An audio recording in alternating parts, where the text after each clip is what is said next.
Welcome Hey! to episode number 155 of Super Suit Show, aka Where's My Super Suit and Other Names.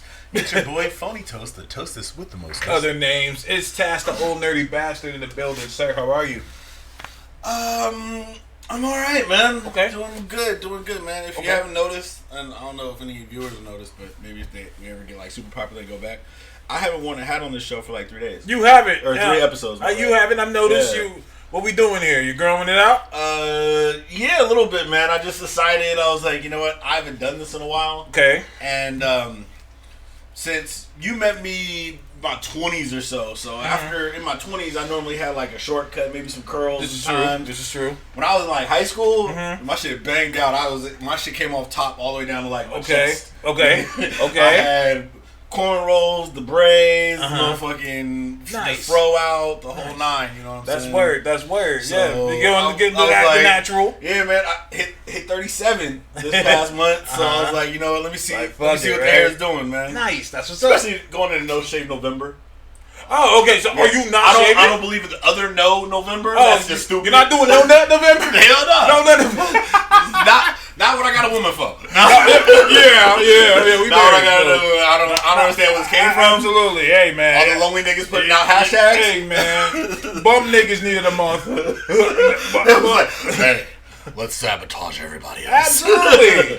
But nah, you can't shave. My son tried to touch a shave. I almost tackled his ass. I was like, you can't do it. You can't do it. You can't do it. No shave November. Let it grow. You gotta let it out. You gotta let it out. You If he know, touch for him, the health suplex in his ass. If he comes fully shaving, Got him. suplex in his ass. Got him. How That's you what's doing, up. good sir? I am doing fine, man.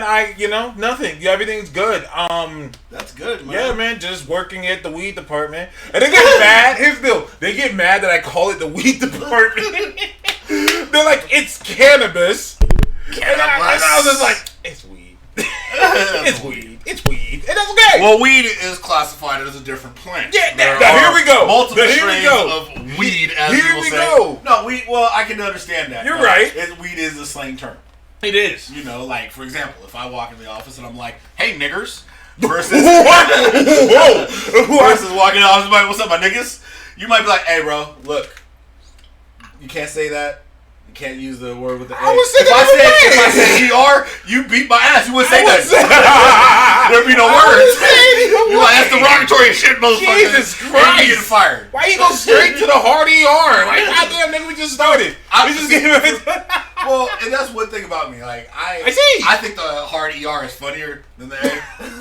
Because it just sounds so, like, hateful when you say it. That's why I always say it in, like, the most, like, prissy white voice. Exactly. And it because makes it sounds so worse. ignorantly hateful. And that must make it worse. Oh, Taz slinging now. Hell yeah, bro. Taz got a whole department. Hey, man, you from the Bay. You know how we do. You know what I'm saying? We know the cow. We got the slang, that, you know, from the soil where the rappers be getting their lingo from. Yep. That's how it does. That's E40. Shout out E40. We got some stuff to talk about. Lots of stuff. This was a big week. This is a pretty big week. And most of it happened yesterday. Yeah, right? Which is crazy. You want to start in order? Because the first thing happened Wednesday with the book dropping. We did get another X-Men book. Okay, let's just start there then. And we got to see, I think, some couple big changes with the Excalibur team. A lot. So Excalibur came. You know, we the X-Men people here, and actually before we even get into that, I do want to talk about some X-Men shit. You know, X-Men are becoming like the main topic of comicdom.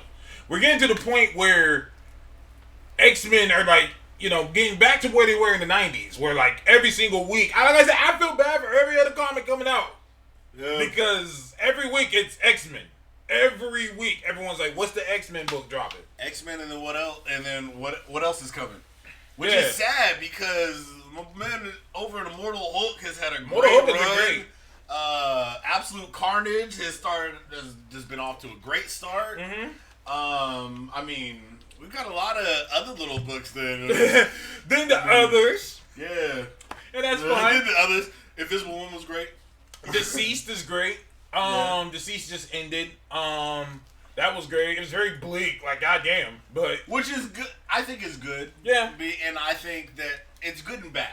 Okay, it's good for the story, but I think it's bad for kind of where DC's going, and we could probably touch on that. We could touch on that, absolutely. But yeah, it was a hell of a week. But good stuff. All right, so X-Men. So Excalibur came out this week.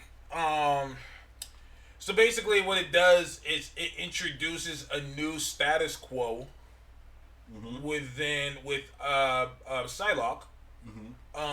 She has now, without revealing too much, she's basically now the new Captain Britain, and her brother doesn't have the mantle anymore, which kind of upset me. Yeah. Brian has too much of a history to just be thrown away. Well, yes and yes, but at the same time, I don't think that's going to be the case entirely. There could be two back Captain Britons. There can, and I think I know exactly how they're going to do it. Okay. Because, I don't know. Should we reveal? Fuck it, go for it. All right. So you know how Betty got the amulet, right? Yeah. And her sword is telekinetic. Yeah. She doesn't have Excalibur. Right. Sword. Right? Right. Because Brian should have the sword. Brian could still have the sword and still be Captain Britain. Absolutely. Because remember, it's two choices for the same power set. No, exactly. You choose the amulet or the sword. Yeah. So there can be two. So that's why. But that's not what they're showing me. That's why I'm saying I'm hoping that eventually they bring Brian back somehow. Because Brian has too much history. Brian hasn't left yet, though. Brian has to. Well, Brian's just part of the antagonist side. He gotta come back. We need Brian. He ain't going though. We need him as Captain Britain. That's no shit to Psylocke. I like her as Captain Britain. I like the idea that they're both Captain Britain. It makes sense. They're twins. It makes sense. And we Psylocke can't be Psylocke anymore. Like she can't have that name anymore. So I think this is one of the best glow ups in Marvel and X-Men history. Like we can't even argue this. Dude, it's not just a good glow up. It's technically a good path forward for both characters. Absolutely. Because what we can do now, because Captain Britain, let's be real. What is Captain Britain doing? Nothing. Nothing right now. really. Yeah. Captain Britain now has already entered a storyline directly with Morgan Le Fay and Otherworld, and we can also see a return for Captain Britain. I mean, he's got the kid now. Megan ain't gonna let that shit go. Now here's another thing. Why is Megan not on the island? Well, Megan's married to Captain Britain, so Megan ain't a mutant. Megan's a mutant. I had to do research. They made her a mutant. I swear. When did they make her? There was a time because she didn't start out a mutant. You're right. She was a being from Otherworld that could change and become anything. I think someone help us out, Kaiju. If you're there, let me know. Because I said the same thing, and then someone said no, she's a mutant, and I did some research, and I was like, yo, they made her a mutant. Okay, even if they change her to a mutant, though, we have to look like this. She can't leave that. I mean, well, you have to look like this. Okay. Royalty, some other mutant. No, you're right. You know what I'm saying? Right. Like, hold on. I mean, don't get me wrong. Y'all got nice little digs and everything. I plant a flower in the backyard, but I live in a castle. Like, what are y'all talking about? I'm married to a king. I'm good. I'm good. But what y'all need? Because I always wonder. I ain't been chased down in the streets, man. I ain't been chased down in the streets. I wonder. I've always wondered why Megan, because Megan's insanely powerful. Kaiju said the same thing. I thought she was some sort of fae. But she was. You're totally right. But I did the research, and it's saying that she's a mutant. And she was like a fae They changeling. perceived her as one, but then they just said, nah, she's a mutant, which is trash to me. Because I remember when Megan where she comes from, she doesn't even have a gender. Yeah. As in, she just chose to be a woman. Yeah. Like, all right, she fell in love with Britain and chose a form that would be more desirable to him. Exactly. And so I don't even remember they were giving Captain Britain shit. Like, she's a mutant empath and shape-shifting elemental now. Yeah. I'm not entirely sure when, but I swear on a stack of Bibles, because Megan's been around for pretty much as long as I've been alive. And I read mutant impossible Neurai. I thought she was a Neurai initially. Yeah. That's weird. I would fix that. If I was Marvel, I would fix that. I don't like her being a mutant. I don't like the idea that everyone could just be mutant. To just go with their powers. I mean, shit, she might as well be an Inhuman, bro. That's what I'm saying. Like, I didn't like that. I don't care for that, but that's just me. Yeah. Doesn't matter. Moving on. But yeah, Megan's there. Yeah. And that's what I remember her having. She can manifest any superhuman power in existence. And that's what I'm saying. I'm like, dude, how come Megan isn't used more often? She's like a mixture of she's Mimic, Plastic Man, and what's his name? The Element dude that's on the Terrifics. What's it called? Oh my God, what is his name? Why am I blanking out? I want to call him Metamorpho. Metamorpho. Yeah. Thank you. Like, she's a mixture of all that shit because not only can she become anything, she can also do powers. Like, she can just create a power. I'm like, bitch, why are you not on the X-Men? Holy shit. Yeah, I mean, and not just creating like regular powers. She also has an extremely high affinity, like light Doctor Strange levels for magic as well. Right. Like, she's the full, like, she like a baby Franklin Richards and shit. Like, pretty much. What is there to do? Yeah, I can do that. Yeah, I can do that. And she's very childlike, so that also makes her kind of dangerous. Like, she, it's probably best she's non-island. That would be great. Yeah, you know who she's damn near like Mixoplinks. Mixie-Spudler? Yeah, gotcha. She's like very much like him, where it's like I'm childlike, I kind of do as I please, but at the same time, I'll fuck you up. But yeah, that's what's up. I'm hoping that they have a good path for her. I do too. I'm down for it. Let's talk about the man though. Apocalypse. No, the artist formerly known as Apocalypse. What do we call it? Okay, here's the deal. Here's the deal. Apocalypse. He's the artist formerly known as. Here's the deal. The mutant formerly known as Apocalypse. The mutant formerly known as Apocalypse. Listen, man. Hickman, and Tini Howard, who wrote it. Good shit. Y'all gotta help us out here. Because for those you don't know, they keep seeing Apocalypse, and they saying, yo, what's up, Apocalypse? And he's like, please don't call me Apocalypse. Call me, and he uses the Krakoan language, which is cool. Yeah. However, what does that say? Like, we know what it means.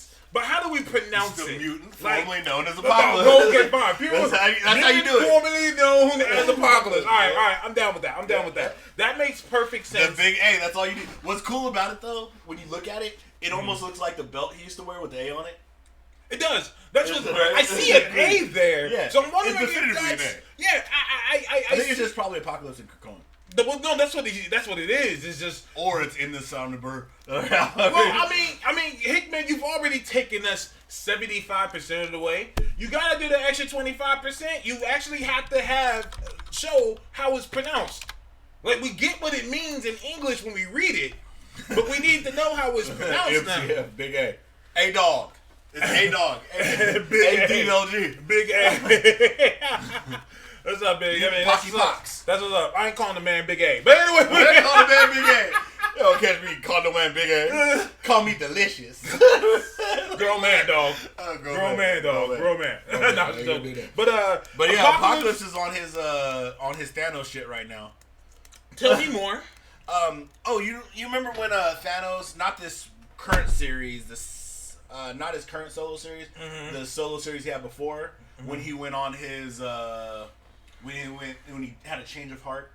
Okay. And he went on, like, he went out there and he was trying to better the world. Okay. Or better the universe and make up for, past deeds and everything. Mm-hmm. And the way he looked at the world, he was all stoic around everybody. But he, that's what he did. He rank in people. Mm-hmm. Hey, Adam Warlock, need your help. Real quick. Holler at me. But, he got other ideas. I'm mad. MGF said APOC. I'm down with APOC. APOC Shakur. That's APOC Sabanur. APOC Ner. APOC Ner. APOC Ner. Okay, APOC Ner. I like it. I love it. I love that. That's great. This is, Tini Howard, she wrote Apocalypse being on this team in a way that I would expect APOC Ner being on a team. As in, he's like, bitch, don't tell me what to do. I do what I want. Oh, you're gonna fight me? Oh, that's cute. That's cute that you think that you can just fight me. It's perfect. Poor Gambit. What the fuck was Gambit thinking? Like, hold up. Didn't I take you before, torture the shit out you and turn you into a horseman? I tell you to a horseman, nigga. Yeah. I'm sure you remember that. Shut up. Motherfucker. I just love the idea. Gambit was like, nigga, like, bruh. Come on, bro. Yeah, knock it off. Let's be realistic. The whole team would show up and y'all would get your asses kicked. You think it was just you gonna pull up? Y'all need to relax. Right now, look at me, bro. I'm well fed. I got new threads, bro. Come on now. And I'm in a good mood, so y'all need to relax. Y'all need to relax. Y'all need to just chill. Follow the damn mission. Fuck out, okay? Just follow the I just want to wear a suit. Yeah. but see, that's what I'm talking about. Like that's where I said he got that kind of Thanos feel because Thanos was on his Good Samaritan shit. I remember he went to Rygal 6 or something like that. He destroyed Rygal 3, and they had entrapped him in like this block of forest, and motherfucker just got out. Right? And they were like, oh shit, Thanos, listen. They pulled up to him with all these guns, and he was at their computer, and he was like, what have you done? He was like, oh, I improved all your security systems. I've improved your teleport capacity. Like, I filled all these holes in your black wall, but y'all motherfuckers was going to shoot me on sight, so I figured I'd do this first. Let y'all think you captured me. Exactly. Like, this is cute. Like, here's the deal. Apoc Nerd is pretty much just here for his own shit. He doesn't want to be friends with y'all niggas. he doesn't want to be friends with you. He is here to see the mutant species thrive. He's done. And now, he sees a threat through magic, through a realm that he's familiar with. Because people forget, Apocalypse been around. All this little shit that motherfuckers see talk about. Oh well, what about Outworld? Yeah, Apocalypse probably been there. Yeah, just like when he was talking about Krakoa, he was like, "Oh yeah, I'm very familiar." I love that scene. That is one of the greatest scenes when he steps on Krakoa and he starts to react to him being there. Like, he says, "Yes, old friend, that's that. You know what's up. You know what's good. I fought a war here before. You know what's up." Who would win between Apocalypse and Thanos? Thanos wipes. Thanos. Yeah, you got to remember, Apocalypse has had problems taking over like Earth. Where, like I said, every time Thanos is taking the universe, I don't see Apocalypse anywhere to be found. Now here's the deal: Apocalypse is only really a threat to other mutants. Once he steps out of that, Thor will smite the fucking shit. The Hulk will probably fucking. Apocalypse knows his place. He's like, look, man, I'm just good with fucking with mutants and teaching us to be better. I can't fight niggas like that. Thanos, yeah, let's keep it 100. Thor is like a galactic level threat, or a galaxy level threat, you would say. Thanos is a multiversal threat. Yeah. Apocalypse is still like US. Yeah. I mean, even in the age of Apocalypse, he didn't have a whole world. Well, I was gonna say, let's just end it here. Apocalypse can't even beat Magneto. Yep. Let's just end that there. Age of Apocalypse was limited primarily to the U.S. Some parts of South America. Well, what about Age of Apocalypse? Apocalypse didn't do that by himself. Yeah. Once again, this is what I say. Apocalypse is a great leader. I would say Apocalypse is a better leader than anybody than Magneto. Yeah. Like, Magneto is the hope. Magneto is, he gets people to rebel really easily. But who will lead them to the promised land? It will be Apocalypse. Yeah. It would be Apocalypse. Not only can talk the game, he can actually make you better.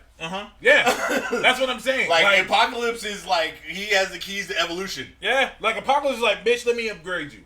Yep. Let me upgrade you.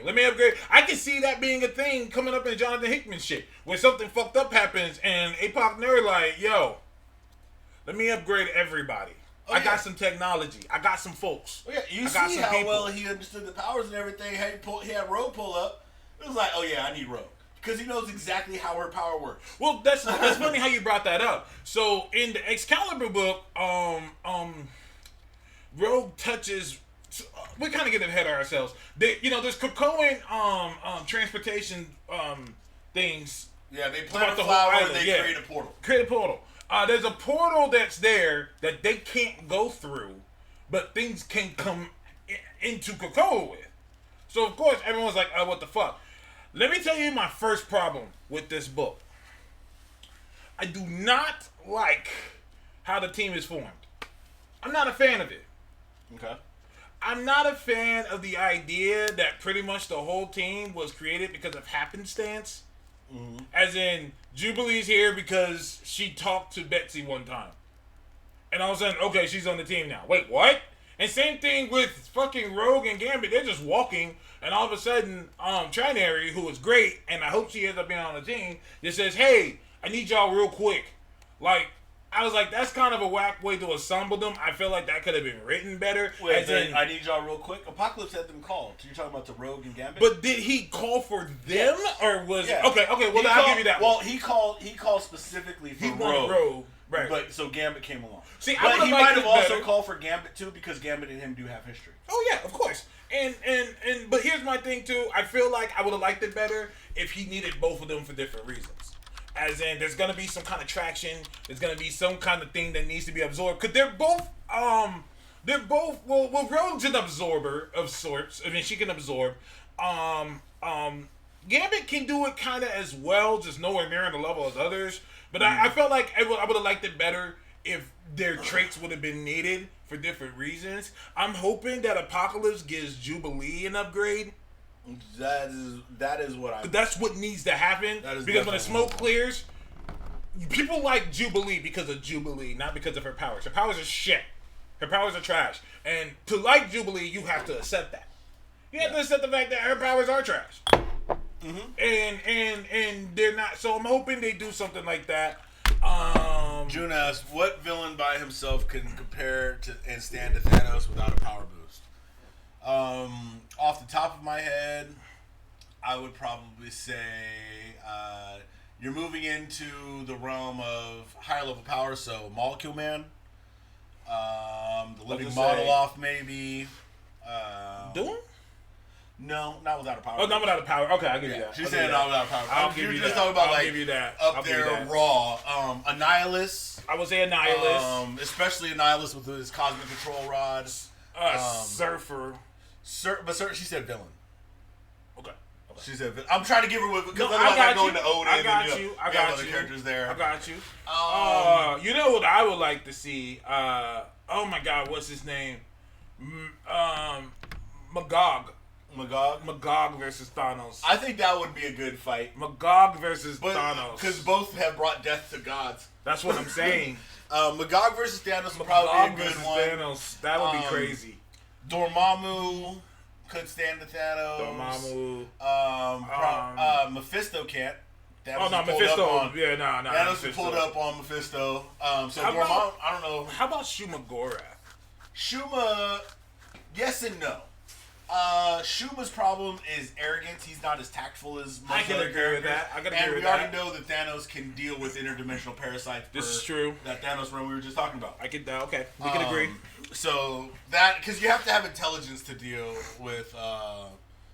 What about Null? I don't know too much. I mean, Null just got here, so I need to see Null in more fights. I want to say yes, but Thanos has palmed Clitars before, so.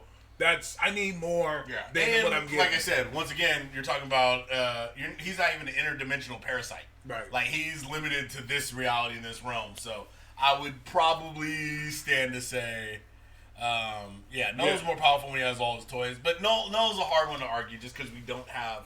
I'm trying to go off characters that I can compare feats with. Exactly. Like, Null's too new. Like, he's only like a year old. But I'm pretty sure under Cates, he'll get to that level. He's just not there yet. Yeah. But he will. Keep in mind, I mean, Thanos has neutered Heralds of Galactus. Mm-hmm. He's neutered... Matter of fact, a being that Galactus created to be like 80-something% of his equal. Remember Tyrant? Tyrant, yeah. He's nulled... Like I said, he's beaten out universes. Yeah. Thanos is a hard character. Can any mutants beat Thanos alone? If you're going just mutants, Franklin Richards, probably Mr. M. Jasper, who we saw in this last episode. Yeah, now we're getting scary. Now I'm getting scared. All right, y'all niggas brought Jamie back. Yeah. For those of you who don't know, Jamie Braddock, the best way to describe Jamie Mad Jasper is imagine if the Joker was Proteus. Yeah. Imagine if someone who's insane, who's out of his goddamn mind, can also alter reality. Oh shit. Yeah. Oh no. Oh, and not even like on Proteus's level, like on Franklin Richards' level. Yeah. Like he can pull the strings of reality like vastly. It's not like Proteus at least is limited to kind of like a bubble. That's true. You know what I mean? And he can be defeated easily with metal. Yeah. Like, I give you that. Yeah, you guys, when you talk about Jasper, it's like, oh yeah, no, Proteus still has no medical. Thanos can transmutate matter, which is true. Thanos, I don't think Proteus would be able to face Thanos. Not at all. Not at all. I mean, let's keep it 100. Monica went into his brain as a photon, and that motherfucker ejected her ass. Believe me, that was great. His person is his person. I honestly think that was written just to fuck up Darkseid, because that's how Darkseid was killed. Yep. And he was like, nah, this ain't no Darkseid bitch shit. Yeah. This ain't no Darkseid shit, nigga. Like, stop bringing up Thanos and Darkseid name. Bitch shit. That's bitch shit. I don't like that. Yeah. Don't stop bringing up Thanos and Darkseid in the same name. Anyways. How is he defeated? How is he defeated? He's a cosmic Joker, basically. Well, Matt Jaspers has killed a universe. You have to understand the Captain Britain power. I don't think a lot of people are very familiar with how deep Captain Britain's responsibility set and power level goes. Mm-hmm. Captain Britain is a multiversal hero. He is supposed to protect the Siege Perilous, which is one of the gateways of the multiverse. His power, his ability to tap into magic, he has like a multiversal magic tap. So Captain Britain, people keep comparing Captain Britain to Superman. I didn't mean to interrupt you. I just want to say this real quick. They compare him to Superman too much. I say, think more Shazam. Think on Shazam, not Superman. He's more, because he's magical Superman. That's basically what Captain, when you get down to it, he's Superman, but with magic. Right. So I always said Captain Britain, I think, would fuck Superman up. He should, but we're not ready for that combo. Nah, Superman's contract won't allow. That's what most people forget. What contract? Now he's doing The Witcher. Did you see that trailer? Yeah. It looks good to me. It looks good. I can tell you right now. I mean, if I was Warner Brothers, I'd be in man's door right now. Hey, big head. Come outside real quick. Hey, big come head. Outside. Look, we'll wait. Let you wear the white hair. It's okay. It's okay. You can have the beard. Okay, fine. You have the beard. To be honest, the beard would have made the look better. Keep it 100. It would have made it look better.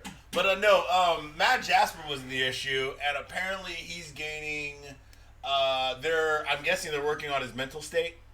Which needs to happen for him to live on that island. Yeah, which tells me a couple things. Mm-hmm. Number one, there is a degree of a power play here with the X-Men. The X-Men are pulling out high levels of power. Makes me worry because the X-Men, and I said this online the other day, the X-Men have no business with Omega level mutants hanging around. Mm-hmm.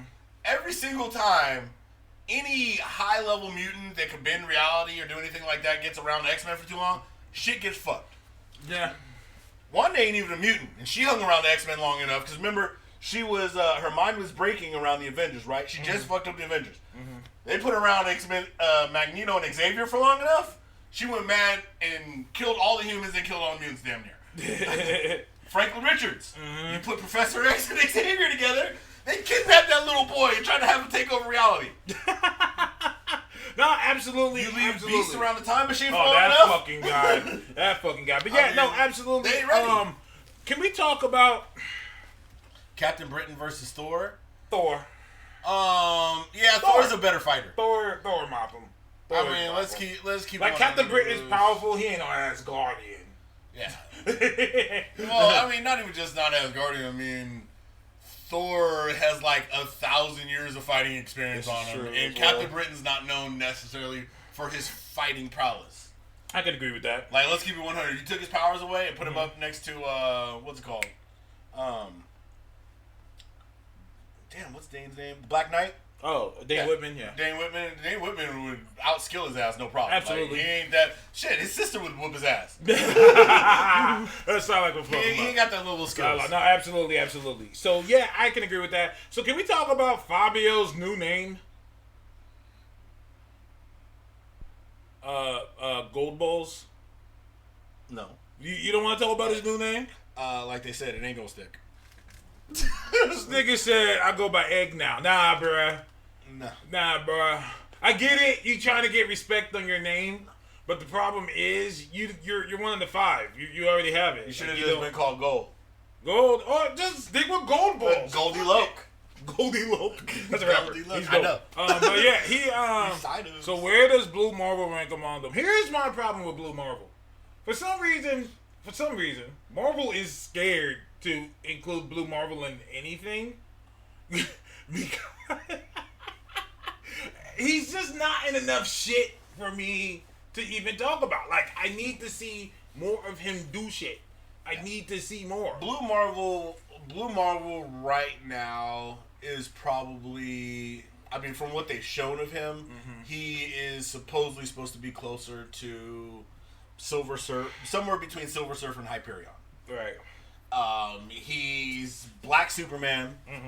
But like he said, they haven't done enough feat-wise with him.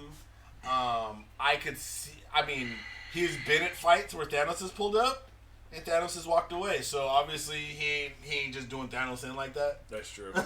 I mean, he was there. True. Yeah, he was there. But Absolutely. Blue Marvel, I mean, I just don't think they want to make Blue Marvel too OP. And that's the kind of thing they pulled with the Sentry, and you saw how that went. Yeah, it was great. He said he took out Ultimate Hulk with one punch. That was awesome. Hulk was like, I'm the strongest there is. And he was like, all right. Yeah. I like to see about that. Uppercut. That man gave him that Johnny Cage, bro. Didn't he kill a Hyperion who killed multiple Sentries? He didn't kill Hyperion, but he did beat him. Yeah, he did beat him, but he didn't have, like, that was like an errant Hyperion. They teased the actual current Hyperion in his fight, but they didn't do it when they did when they were still running Supreme Power Book. I need more. He needs more, but he's supposedly high level. Let's put it this way. Blue Marvel, Captain Marvel, Spectrum, and America took on a partially depleted Galactus. And it took all of them to stagger them into a trap kind of thing that they set up. Thanos has put Galactus on his ass by himself. Yeah. And earned that level of respect. Mm-hmm. So absolutely. Yeah.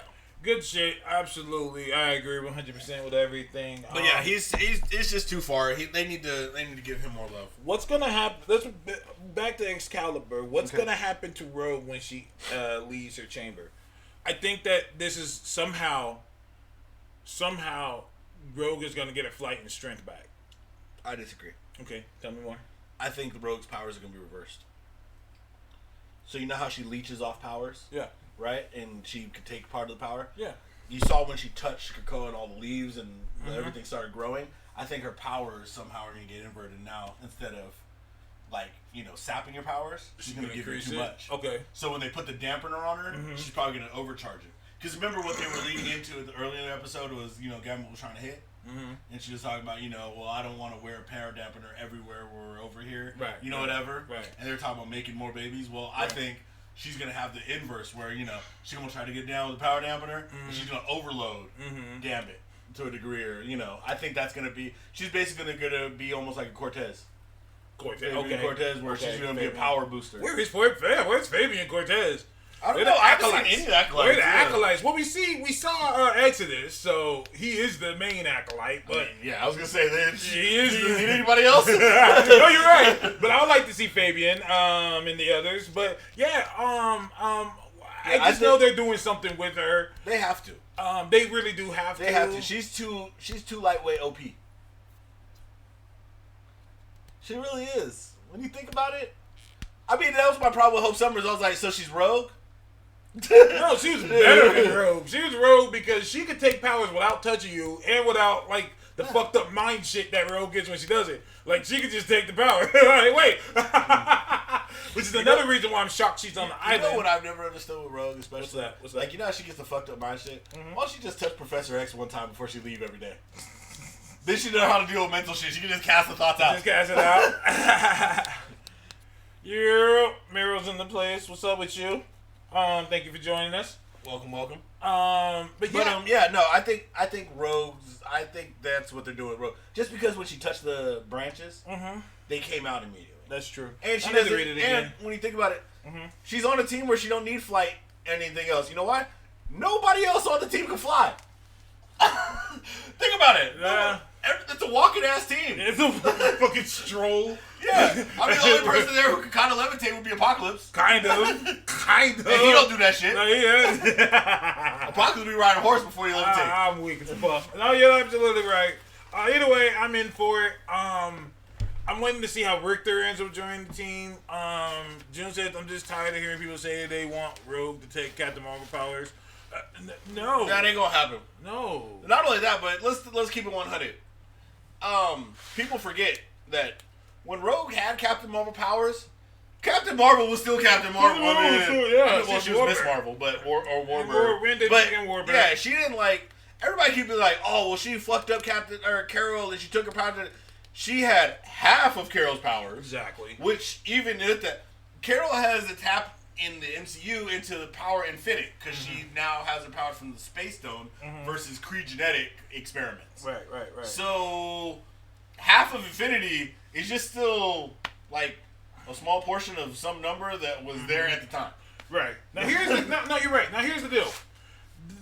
Justice for Rogue. Rogue needs her flight and strength. Wasn't hers.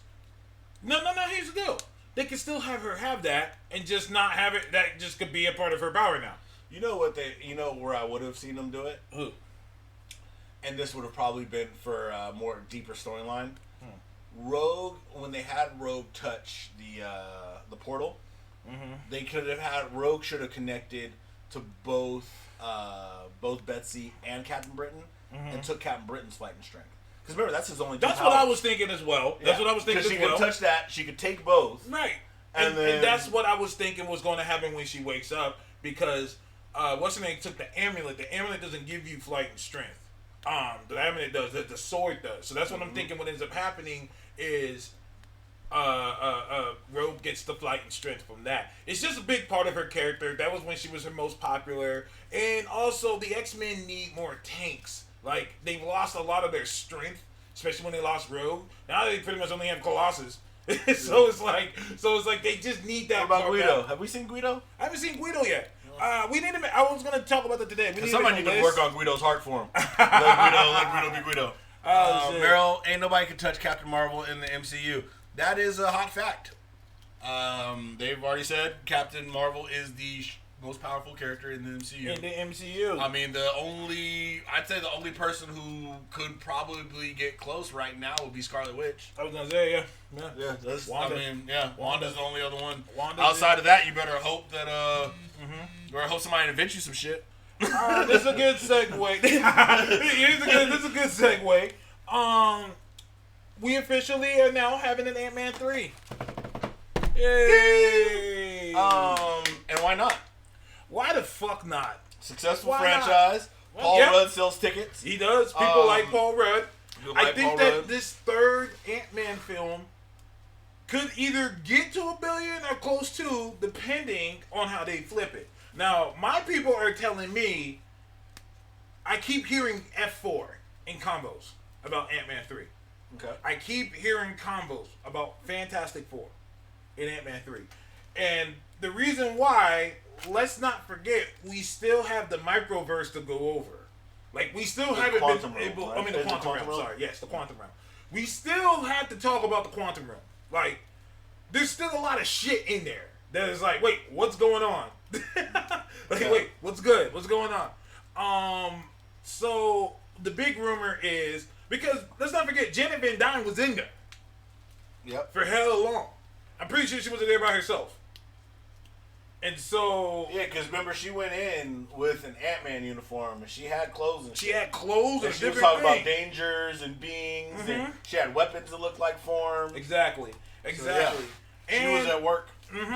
And, you know, not just that, I think that this is going to tie into Young Avengers, because Stature's old now.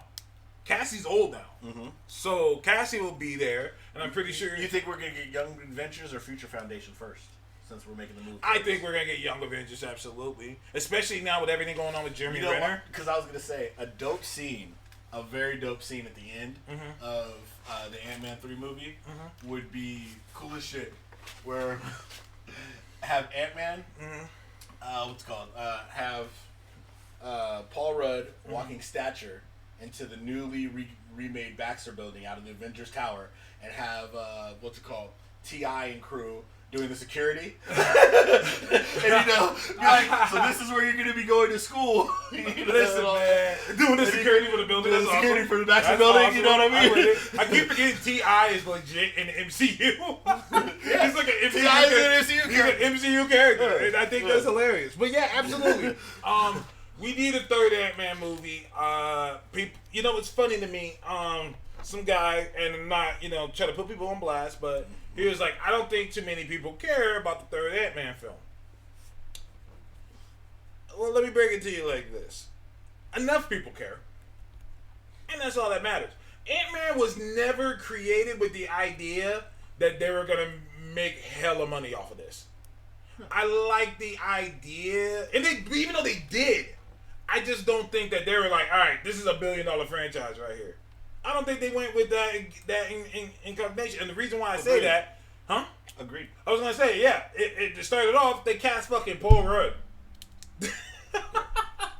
Nah, I personally think you're right in every possible way. Mm-hmm. But I also think that although Ant-Man, I don't think Ant-Man is a movie that we need.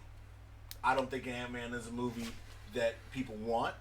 Mm-hmm. I think it's a movie that they will enjoy, though. Oh, absolutely. And I think that is the big thing about the movie is it's not a big enough name or franchise to fail and hurt the brand in any way, which makes it perfect because both times it's come out, it's done really well at the box office. It performs well. Mm-hmm. It allows them to introduce things into the MCU. Absolutely. But at the same time, if they failed, nobody's going to be going back talking about, Ant-Man didn't do well. Be like, okay. But here's the deal. So it's like, it's a very safe play. It's very safe. People, depending on when it's released, it'll probably release around nothing. Mm-hmm. So that way, it'll be able to do very well at the box office. Mm-hmm. And depending on what, Easter eggs they put in it, it'll just be an enjoyable movie that you go into with no expectations. You know what I mean? Like, if Infinity War sucked, you would never hear the end of it, just like Justice League. Mm-hmm. Like, that was one of the problems with doing a big movie like Justice League so early is Justice League can't suck. You can't make that movie and make it suck. Yeah, I get by the time Captain America could have sucked its ass off. Nobody had any expectations for Captain America. This is true. But when we get around to, Marvel's X-Men, Marvel needs to put their fucking foot, they whole damn kneecap. Hop in that motherfucker. You need to make the X-Men right because there's big expectations to see what they do with the X-Men. Expectations. No, absolutely. No, you're absolutely nice pun there. I think that Feige is gonna do well. Like I said, he was there for all the X-Men shit. Yeah. He saw the fuckery that went on, and he's gonna make sure that this is done correctly. That's why people want it now. They want their X-Men now. I said, no, relax. Yep. No, relax. It's gonna happen when it's gonna be okay. Let it breathe. Let it breathe. You're gonna have to let it breathe. Let it breathe. So it's a beautiful thing. Shout out to Ant-Man 3. It's probably going to be the first completed trilogy with the same director, all 3 films. Oh, yeah, huh? Yeah. So he gets his story fully told. I think it's going to end. Which is nice. Who do you see as a villain? That's what I was going to go for, because I was like, what's on Ant-Man's plate? I don't know. I think they're gonna get creative like they did with Ghost, who is still around, by the way. Ghost is still out here. I'm pretty sure. But I can't see her.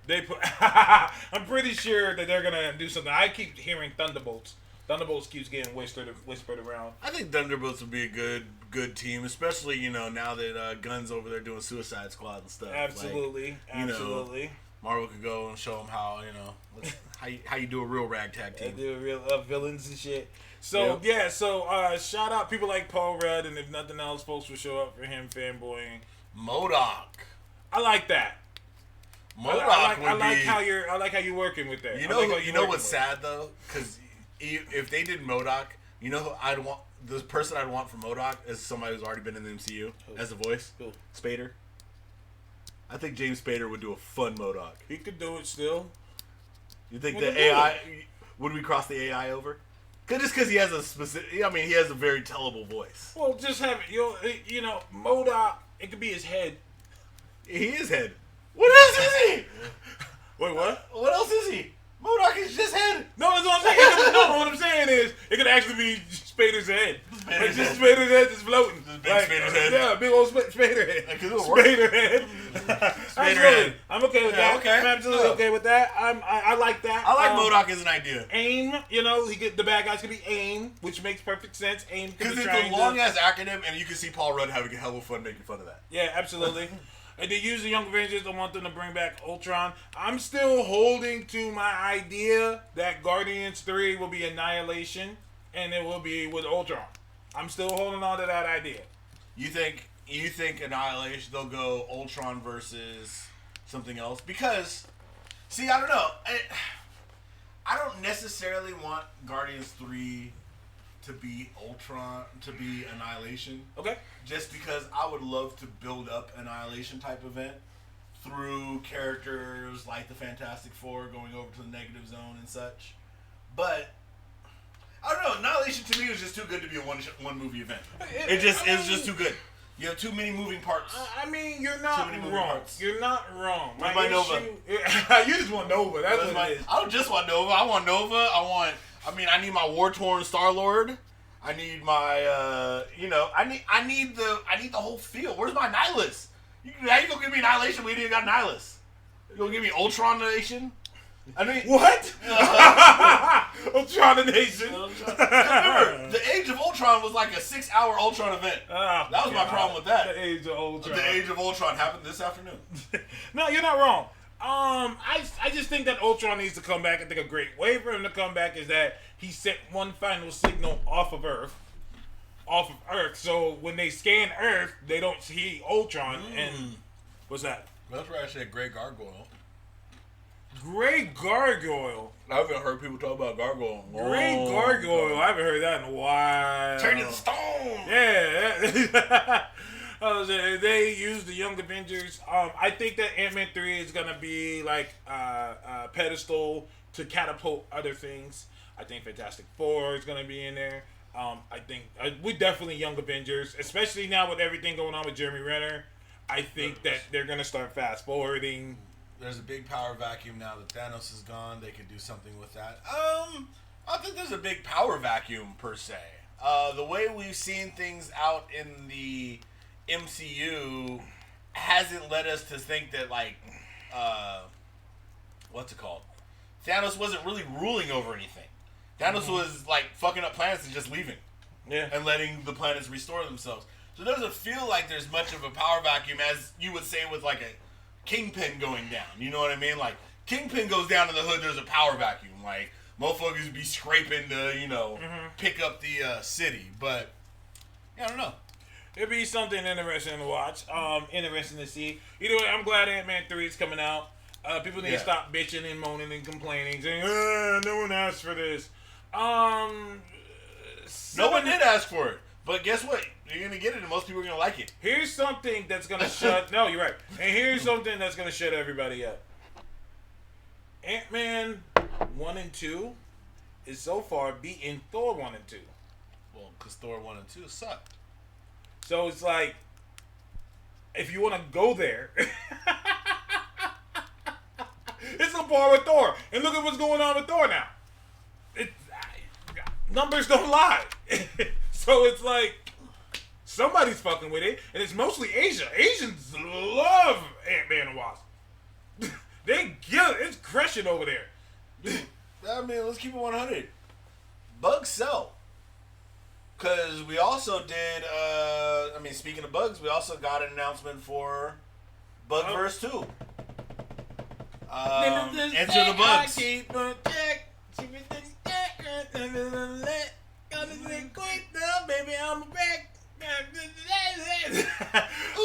Because he's on number 2. You. Oh, shit. No surprise to anybody. Spider-Verse 2 was officially announced. Yep. Here's the thing. It didn't even need an announcement for it to be announced. Well, Ant-Man 3 beat Ragnarok. Probably not. It doesn't need to. It doesn't need to, but I'm going to say it depends on how they do it. Like I say, if they introduces F4, it can do it. If it introduces F4, it will have a lot. But like you said, it depends on how they do it. If they do it It just depends on how they do it. Yeah. Ant-Man 3 could go a lot of ways. Ant-Man 3 could go a a lot of ways. And it could be seen, depending on when they release it to, like, it's very heavy. Because, you know, you have the romance kind of angle in it between Ant-Man and Wasp. So it's like, it could serve as a date movie, depending on the time of year, as well as a heavy action movie. And I agree with Jay Dizalot said. He said Ant-Man movies are always a refreshing palate cleanser. I agree. Yep. Like I said, they're movies that can fail, but they're good enough that they haven't seemed to so far. Yeah. And like I said, it's a whole different. Like, he has his whole own thing going on. Yeah. He could not touch the Marvel Universe at all. Yeah. Yeah. No, absolutely. I also like, you know, this is something that we like to say on here a lot. ROIs, return on investments. I think they purposely don't use huge names for the Ant-Man films. What? So they're Michael Douglas. He's not a huge name. Michael Douglas. People know who he is. Michael Douglas. People know who Michael Douglas is. Douglas. He ain't putting butts in seats. Michael People are like, oh shit, Michael Douglas. I gotta go. Which is not a bad thing. I'm just saying they're not throwing humongous names on there for that reason. I mean, I think the ROI will be amazing. Like how much money they made back off of it. I would love to see those numbers. Every person you see in that theater over 50 there for Michael Douglas. Nobody else but Michael Douglas. Oh, but Michael Douglas. Speaking of which, real quick, did you see Dolomite Is My Name? Hell yeah, I did. I need to finish it, but holy crap. Bruh. Oscar. Oscar. You also see what I was talking about the other week when we was offline? Look. Dolomite was the first rapper. Everything Dolomite doing, as soon as he touched that stage, is what every MC has done ever since. He is known as that's why I would say, on low-key circles people say he's the Godfather rap. I was going to say Dr. Seuss was the first rapper, but he didn't do that over beats. He didn't do it over beats. B, he wasn't talking about pimping. I mean, everything. I'm saying the content about being the baddest motherfucker in the room, about basically rhyming yourself into greatness, telling stories. I'm following like you. Signified Monkey. I'm following you. Wait, what? You didn't know about the Signified Monkey? Oh, Signified Monkey. Okay, yeah. Okay, because I remember that was the first Dolomite thing I ever heard. My parents was listening to it when I was young. Like this was probably like shit. I had to be like 5 or so. You know what I'm saying? Back in the 80s, they had Dolomite playing, and I was like, "You telling a story about a jungle?" And I was like, "Hold on, this line gonna fuck this monkey up." Bars. Yeah. Jay Dizalot. Are you on Twitter, man? Let us know what your Twitter handle is. He said your YouTube link in the description doesn't work. Interesting. Hold on 1 second. Because the people in the YouTube, so I'll put the link down for you right now. So while he does that, Dolomite In My Name was a shocker to me because I thought it was like a new Dolomite film. I didn't know it was like the story of how Dolomite was created. Oh yeah, Dolomite passed in like 08, bro. But no, I know. I thought it was like, you get what I'm saying? Like there's a new Dolomite film starring Eddie Murphy as Dolomite. That's what I thought it was. That's what I thought it was. So Dolomite I was like, is my name. No, absolutely. And so when I watched it, I said, oh, this is like the story of the man who created Dolomite. And the story is fantastic, and I'm thinking to myself, how come it's just not being told? Rudy Ray Moore. Oh, no, there was a biography right after he died in 2008. Was there one? I think it almost had the same title. I think that it should have been. No, I think it was My Name is Dolomite. My Name is Dolomite. Okay, I remember that one. But it was Rudy Ray Moore. It had a old sister who's playing what's it called, Queen Bee. Queen Bee. Yeah. She a real Lady Reed. She a real person. Yeah, but she was on it before she recently passed, not too long ago. All of them are passing away. Because when he got on, he was already older. He was already an older dude. That man was about 50. Yeah, when he got on. The first movie, he got 75. On. Yeah. He was already on. Yeah. So Rudy Ray Moore. I mean, Mad Chocolate Gamer said Wesley killed it. Absolutely. Wesley wasn't having it, bro. Wesley wasn't having it. Every scene's like, we really doing this shit. MTF funny. Horton here's a hoe. Horton here's a hoe. That's a skit somewhere. That's a skit somewhere. That's a skit. Daddy, call me Horton, bitch. No, real shit. I was blown away. First of all, the blackness in the film. The blackness, black excellence that's in this film with Eddie Murphy, with Wesley Snipes, with Craig's cousin. What the fuck is his name? Craig's cousin, Mike Epps. Michael Epps, yeah. Michael Epps is in My boy it. Titus. Titus is in it. like the blackness in this film. Everybody. I appreciate that. I appreciate that because the niggas they be putting on screen now are toast color. And toast color. Hey, look, I'll tell you right now. Look, it ain't my fault, right? My great grandma, she rented out a room to some Italian dude. Italian nigga. And 2 of the kids is my great grandpa's, and 2 of the kids was Italian dudes. I just come out of that Italian line. That Italian. It's funny though, because they did DNA test and they found out exactly what happened. That's what happened. I had an Auntie Eleanor, who's my grandpa's sister, and I was like, damn, she look a lot like a white woman. That's good girl. And yeah, my grandpa slick back hair, the whole nine, bro. Grandma was fast. I'm weak. Great grandma was fast. Yes, I listened to a podcast of the screenwriters Eddie's career creating held back development of the movie. Well, go ahead. See, I thought I heard on the under that it wasn't even gonna be Eddie doing Dolomite. It was gonna be Charlie Murphy. I heard it was supposed to be Charlie. And when Charlie passed, Eddie stepped back into the role because Eddie wasn't really trying to do stuff like that. Yeah, I heard it was originally supposed to be Charlie. Yeah, it was. And if you watch the movie, you could tell this is Charlie. Yeah, like this is definitely Charlie. And well, since you hadn't finished it, at the end they give a dedication. Absolutely, to Charlie. absolutely. And Netflix copped it because I think they were trying to shop it, and nobody wanted it. And Netflix, I know y'all listen to our show. That's what's gonna keep y'all afloat. Y'all keep buying these movies that nobody else wants and putting them on a pedestal. That's gonna get y'all on. That's gonna keep y'all going. But y'all gotta spend that money. You're gonna have to break that barrier because shit like that movie. I was like, wow, this is a Netflix film. I feel like I'm in a theater watching. I would go to the movies to see that. The quality, how it was made, everything it looked. I thought it was going to come out in the movies when I saw the trailers. I think they did a selective theaters because they want to get... They're going for Oscar shit. Yeah. And the only way they can go for Oscars, it has to be played at a theater. At least a theater too. Sometimes. So they have to do that. I'm screaming Oscar for this film. It's well made. It's funny. It's educational. Fun.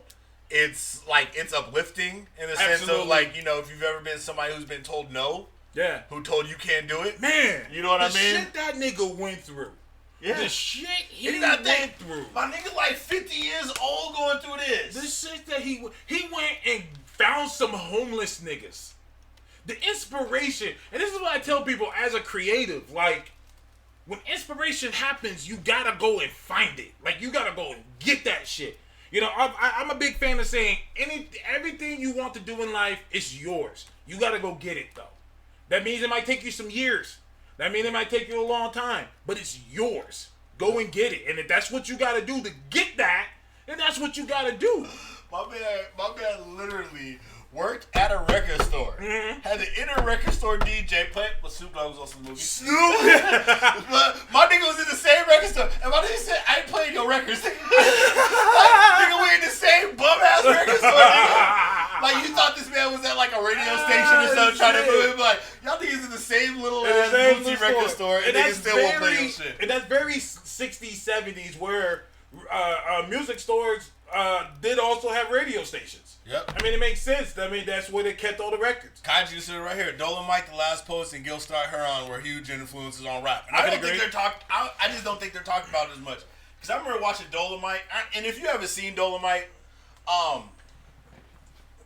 to prep people for people who aren't familiar with what we're talking about, if you were to watch the actual 1975 released Dolomite movie, understand you have to take the whole thing in jest. Yeah. This was during the era of blaxploitation by film. If you watch the biography, My Name is Dolomite, by a crew that had they were scraping together money. Yeah. They were having fun with the entire thing, it's a comedy. Yeah. And everything that they decided to do was way outside of their skill set. Mm-hmm. So you have to take it with a grain of salt that it's not supposed to be a serious movie. Exactly. It's supposed to be funny. Yeah. But if you watch it, it is fucking hilarious how bad it is. When they did Black Dynamite. Black Dynamite's kind of like a play It's Dolomite. It's absolutely Dolomite. But it's Dolomite where he could do a lot more than shit. He could do a lot. Yeah, he could actually do the karate. He could actually do the karate. Which they actually bring up in the movie for Netflix. I love karate for this movie. Yeah, he was like, well, the niggas like the karate shit. This is when Bruce Lee was first not getting popular. Also, by the way, what is up with this Bruce Lee slander nowadays? Why are niggas slandering Bruce Lee? Well, same reason they slander Eminem. They weren't around during the time, so they don't get it. I guess. I mean, that's it. That's the whole thing. I don't know if you've seen Once Upon a Time in Hollywood. We have not watched it yet. Okay. But I heard about the Bruce Lee. Yeah, there's a scene that almost made me want to leave the theater. Like, nah, fuck this shit. And people are all talking shit online. They're all like, yo, well, Bruce Lee never actually fought somebody. Bruce Lee didn't actually blah, blah, blah, blah, blah. I'm like, Bruce Lee was a fucking champion, a belt, black belt. That means he had to have fought some niggas. Well, I mean, people who aren't familiar with Bruce Lee, didn't see his biography or didn't see any of the tape, Bruce Lee fought like in multiple private fights. He even had one during the time that he was in the movies, like when he was supposed to got paralyzed and everything. Like that's on film. Yeah. Of him actually fighting this dude. Yeah. Like this wasn't a movie. It wasn't a scripted scene. It wasn't like we put you in for a celebrity fight. It was like, nah, nigga wanted that smoke. What movie was that? Big Sir? I think it was the Big. Which film where like niggas pulled up and he actually fought them? Oh yeah, what was that? I think it was the Big Sir, where like, for those of you who don't know, he was filming this movie that was only gonna come out in Hong Kong, and niggas pulled up wanting to smoke, and he fought them and beat all their asses, and the director just filmed it. The director just filmed it like, dog, keep filming this shit. And he filmed it and then just put it in the movie. And he just put it in the movie. And then it was like, oh shit. And people were like, wow, the choreography is great. Oh man, they're like, no choreography. Just a fight. Beating these niggas' ass. Just a fight. Fucking these niggas up. Yeah. MTS says I blame Tarantino. I absolutely agree. Of course, because he wrote it and directed it. I just, nah, bruh. Nah, son. Yeah, no. And I heard Tarantino talking about, because I guess the initial thing was, it wasn't about the fighting. I guess it was initially about Bruce Lee coming off as really arrogant in the movie. And people were like, oh, well, I guess they were giving him flack. They're like, he shouldn't be portrayed as like an arrogant, blowhard. And Tarantino had clapped back and was like, well, I had met him, and that's how he was to me, so that's how he was in the movie. Well, he was in the movie, but also, Brad Pitt's character puts paws on him, like on Bruce Lee, gets with him. I'm like, no.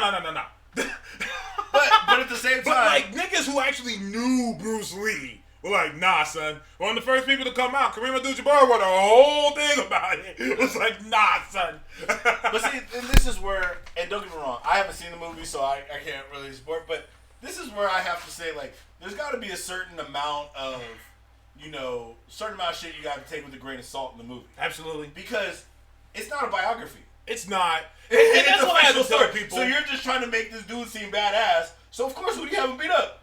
The most badass motherfucker out there. Yeah, I agree. Here's the deal. I mean, there's no other way to have somebody. No, you're absolutely right, and you're not wrong. My thing was when he was defending it. When he was like, oh, no, he wouldn't have done that because of blah, blah, blah, blah, blah. I can see you said, look, this is my world. This is how I'm doing it. But he was like, no, he would have got his ass whooped if he would have blah, blah, blah. Shut the fuck. Like, see, that's where, like I said, he should have just let it be like, this is just for the storyline. But it's Tarantino. You know how he is. Just for the storyline. Just like the ending part where he goes and, stop the murders and whatever, all that other shit. Mm-hmm. Where they have where they have that change. But like, well, it's not a biography, motherfuckers. So no, it's not. Suck on that. It's still a decent film, though. I just didn't care for that part because to me that's disrespectful. Because the man is dead and you're doing that. Someone made a good point. He said, what if he did that with Muhammad Ali? It'd be the same problem. It'd be worse if he did Muhammad Ali. It'd be worse. And you would feel away too. You would feel away. You can't help it. That's one of our champions. Like, don't touch our champions. Yeah, don't touch our shit. No, I feel you. But at the same time, like I said, there's a certain degree of respect you'd have to pay to the idea that if I wanted to make a character badass, I put him up against one of the greats. I can agree with that. I would put him against, like, Knockout Jeff, who just gets knocked out. Knockout Jeff. Oh, no. Glass Joe. Gotcha. Got you. But no, but yeah, Dolomite. Dolomite is my name. It's amazing. It's a great film. If you haven't checked out Rudy Ray Moore's stuff before, and you want a good path, His I would covers. say listen to the first thing you should listen to is he did comedy tracks. Right. That was like one of his first big things, and he did one called The Signified Monkey. Mm-hmm. It's about a monkey in a lion in the jungle, and it is hilarious. It is fun.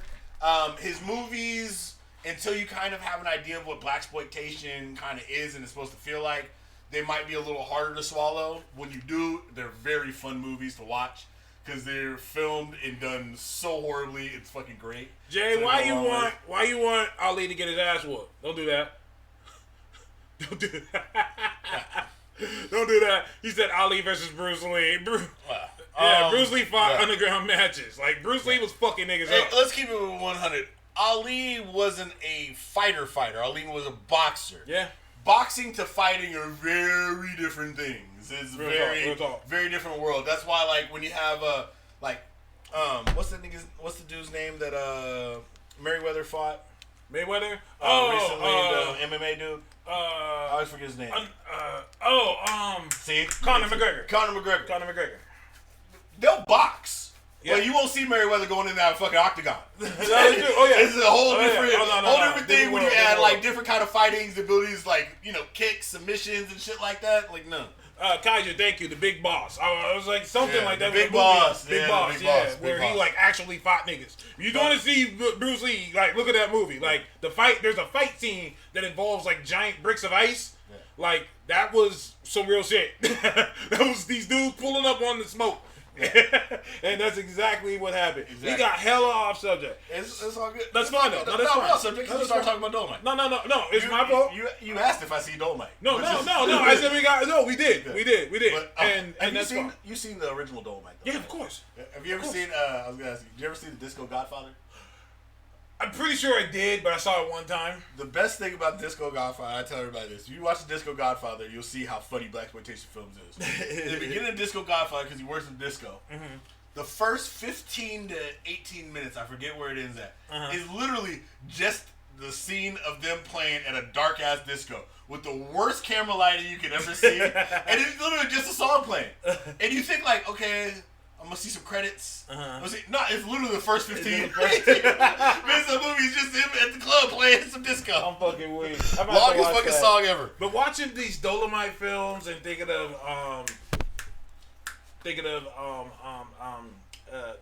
Black Dynamite and shit, that is the reason. And maybe this is bad on me, but I'm pretty sure I'm not the only one that feels this way.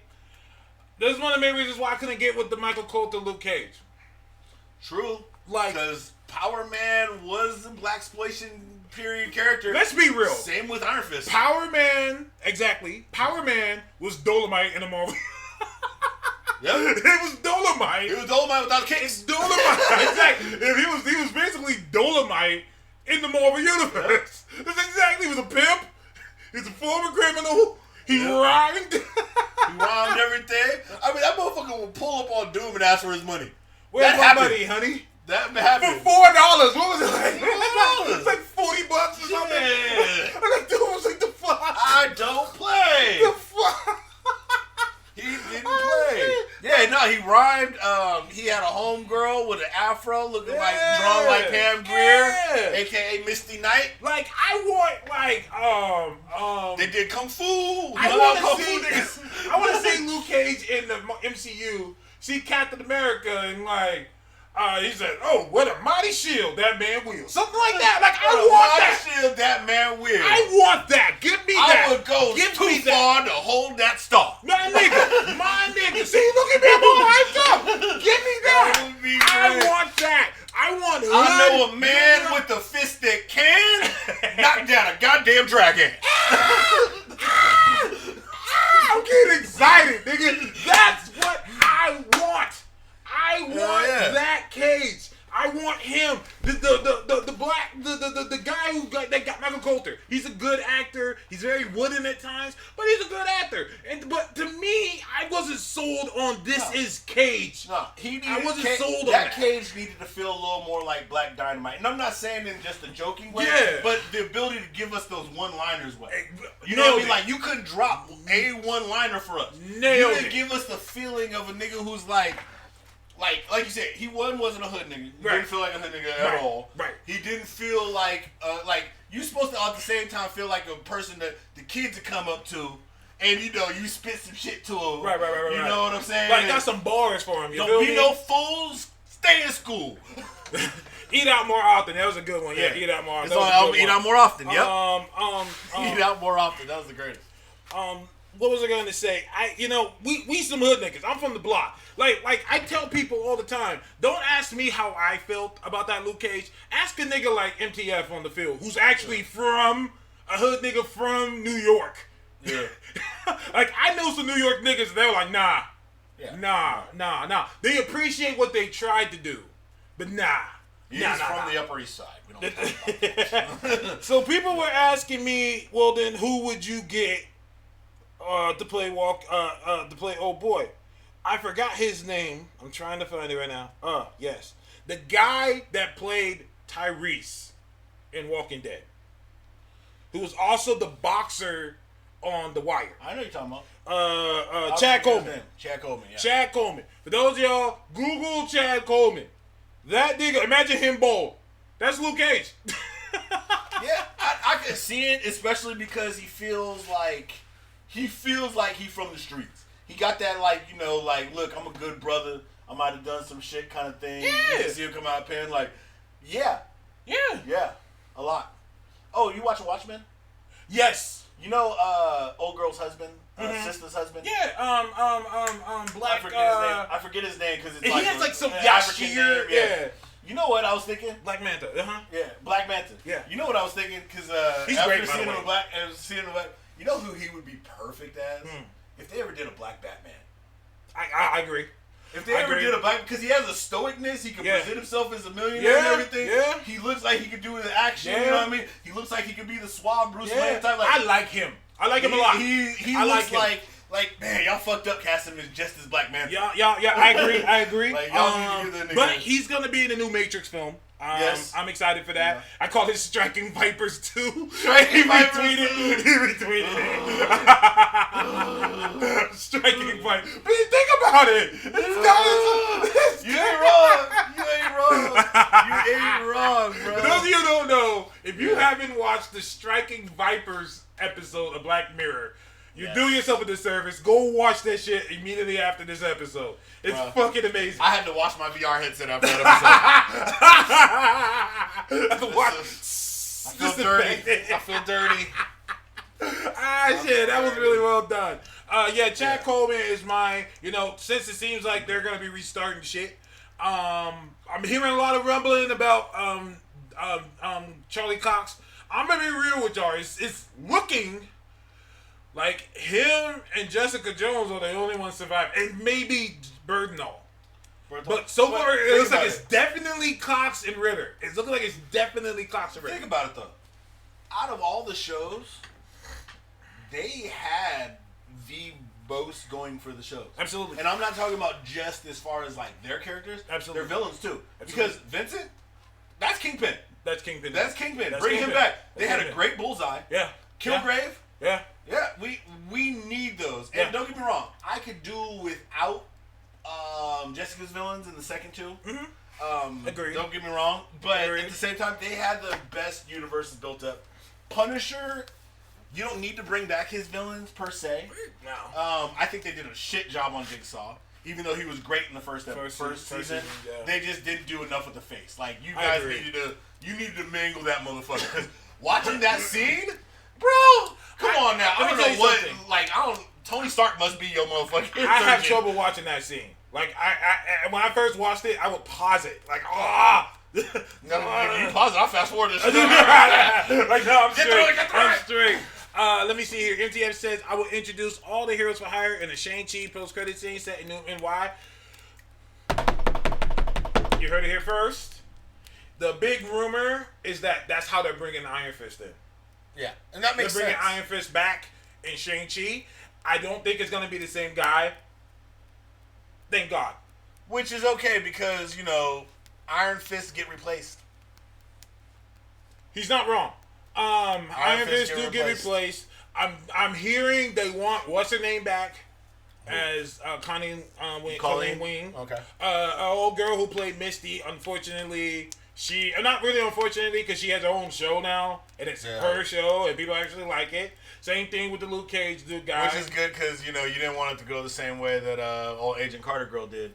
Where it's like, you went from a good show to a show that damn sure didn't make it past the first season. Yeah. I don't even know if you guys got to finish the first season of that trash show. I think they did. And it was a court show as well. So, it's just crazy how that works. They could get a better Danny Rand. Here's the deal. I don't even want a better Danny Rand. Can we get a white boy who actually knows karate and kung fu? Is that too much to ask for? Let's keep it 100. I don't think that's too much to ask for. Let's keep it 100. That wasn't really the problem. I think that no matter what they do, it'll be better than anything that Scott Buck could do. Scott Buck was a problem. I can agree. I think Scott Buck has shown that anything he touches turns to shit. I can agree. 100%. And I don't even think that necessarily, like I said, I don't think the dude would have been that bad.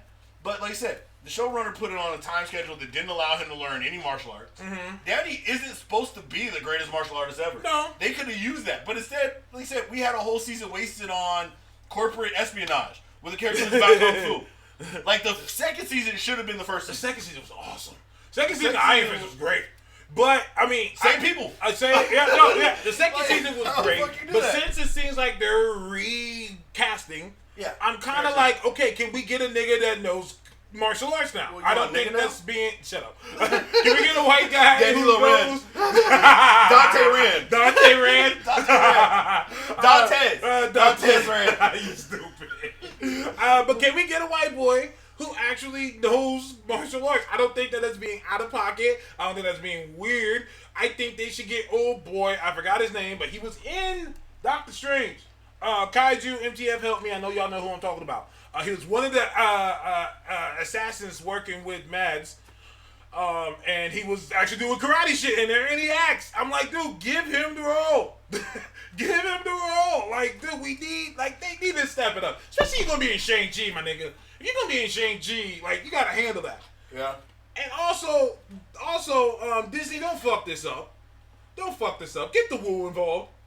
Get the Woo involved. Let them do the soundtrack.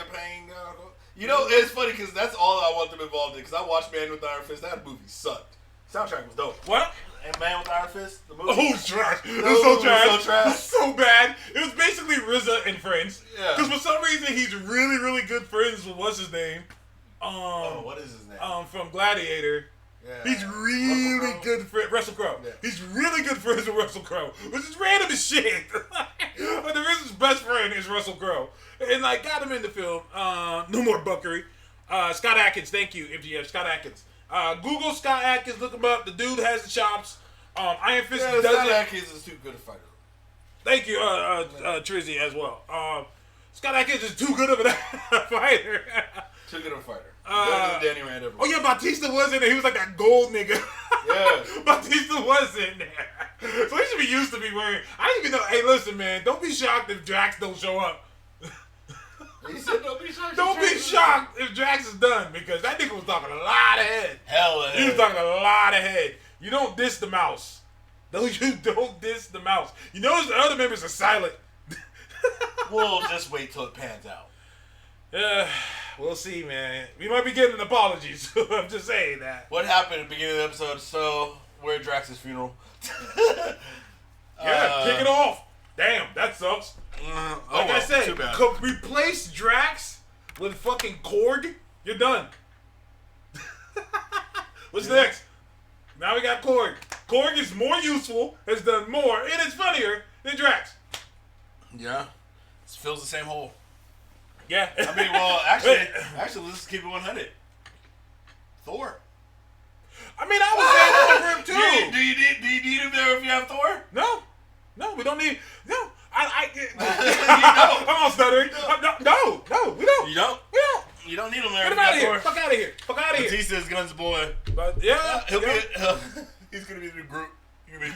CGI tree. Gunn got rehired. Batista was right. What do you mean he was right? Tell me more. No, Batista. It wasn't even just about being right. It was just about shit he was talking. He was throwing shade.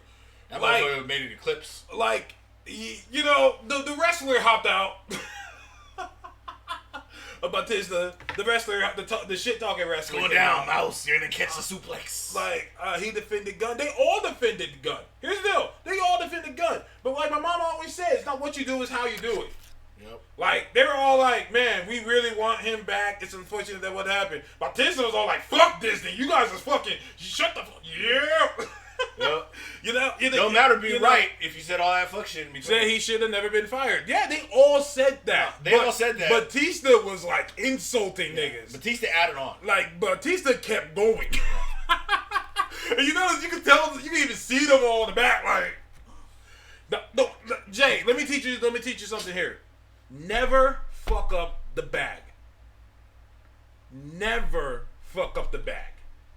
Yeah. Never. It's not worth it. If Disney decide to move on without him, that's millions that he lost. That's millions gone for some tweets. Fuck out of here. And what's he gonna do? Fucking movies like Stuber and fucking Blade Runner, both movies who didn't make shit in the box office. He's gonna have to go back to doing WWE. I've never seen the preview for Stuber and I still didn't see it.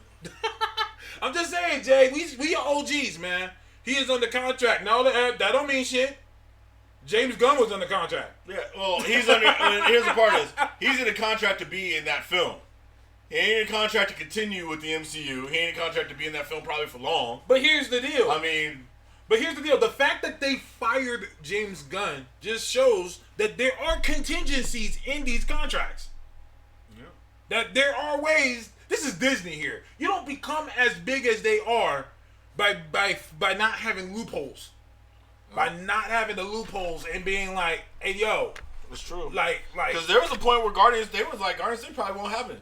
Yeah. They're about to. Which means, like you said, that contract is contingent. Yeah.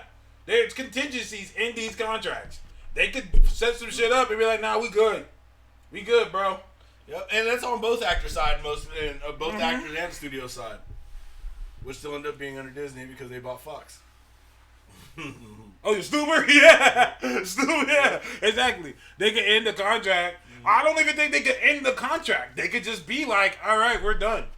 The contract says that you owe us a movie if we decide to move on with this, we want you there, you have to do it. That's what that means. But they could be like, we're good off of you. We don't want you here. Not only that, they could also be like, all right, bro, look, pay you out your contract, bro. We Disney. We I was flush gonna the money. say, yeah. We'll just pay. Yeah, you James just said they also have the money to just pay out his contract. They'll probably just do that, make it clean. Here you go. Have a good day. They just make it clean. All right, peace. You're out. Hey, anybody got any change? Yeah, you need like $20 million. Go ahead. Hey, you want to be in Guardians? They'll replace him. Don't let them fuck around and get Keanu in there. Listen here. Let's be real. Out of everybody in Guardians, Batista is the least needed. Batista could be easily replaced by many other people in the same thing. Let's keep it 100. Even though he wouldn't because it's not a big enough role for him, The Rock could replace him. Yeah. You know who probably sitting there right now who would probably been bidding for the role if he was gone is other homeboy, Cena. That's true, too. Cena can easily replace him. Who's also in Suicide Squad, absolutely.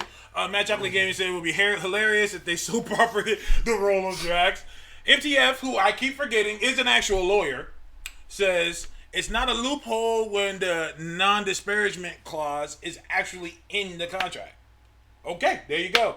That's what I'm saying. Like, I'm pretty sure Tiny Lister is Drax. Tiny Lister. Yep. Anybody can play Drax. Let me do you one better, June. Do we even need Drax? No, you don't. Especially, like I said, because you got Thor.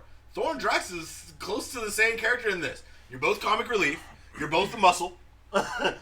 Why do we need both? And we already know that he went with them. Yeah, absolutely. Absolutely. I mean, literally, and not only that, but like you said, the character of Drax is a character of Resurrections. Mm-hmm. So you can literally kill Drax at the beginning of the movie, bring him back as somebody else. Absolutely. You can give him the cape, you can give him the skulls, we don't need just have a whole different actor. Hell no. We don't need the nigga. We don't need him. Like, out of everybody on there, he is the least needed. Yep. Even under Mantis, he is the least needed member of the team. We don't need Drax. Yeah. Get him out of here. What the hell did he do in Guardians 2? He was there. No, he had a lot of jokes. Jokes and jokes and jokes. We don't need Drax. This is going to be Stallone and Miley Cyrus. Miley Cyrus? I didn't hear nothing about that. I don't need Miley. As soon as they introduced Mantis in Volume 2, he's like... Miley always trying to find a way to be naked in something. I don't need that. Yeah, Miley, yeah. Well, she couldn't make it in black culture, so... But her dad did. You can't constantly twerk nothing and expect it. Just come out and play the music, Miley, like your dad.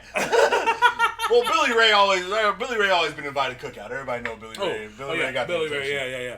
I think they found a way to write Thor out by Guardians 3. I agree. Why not? I mean, we know we're getting another Thor movie, so. But at the same time, why can't Thor do both? He really good. Because think about it right now.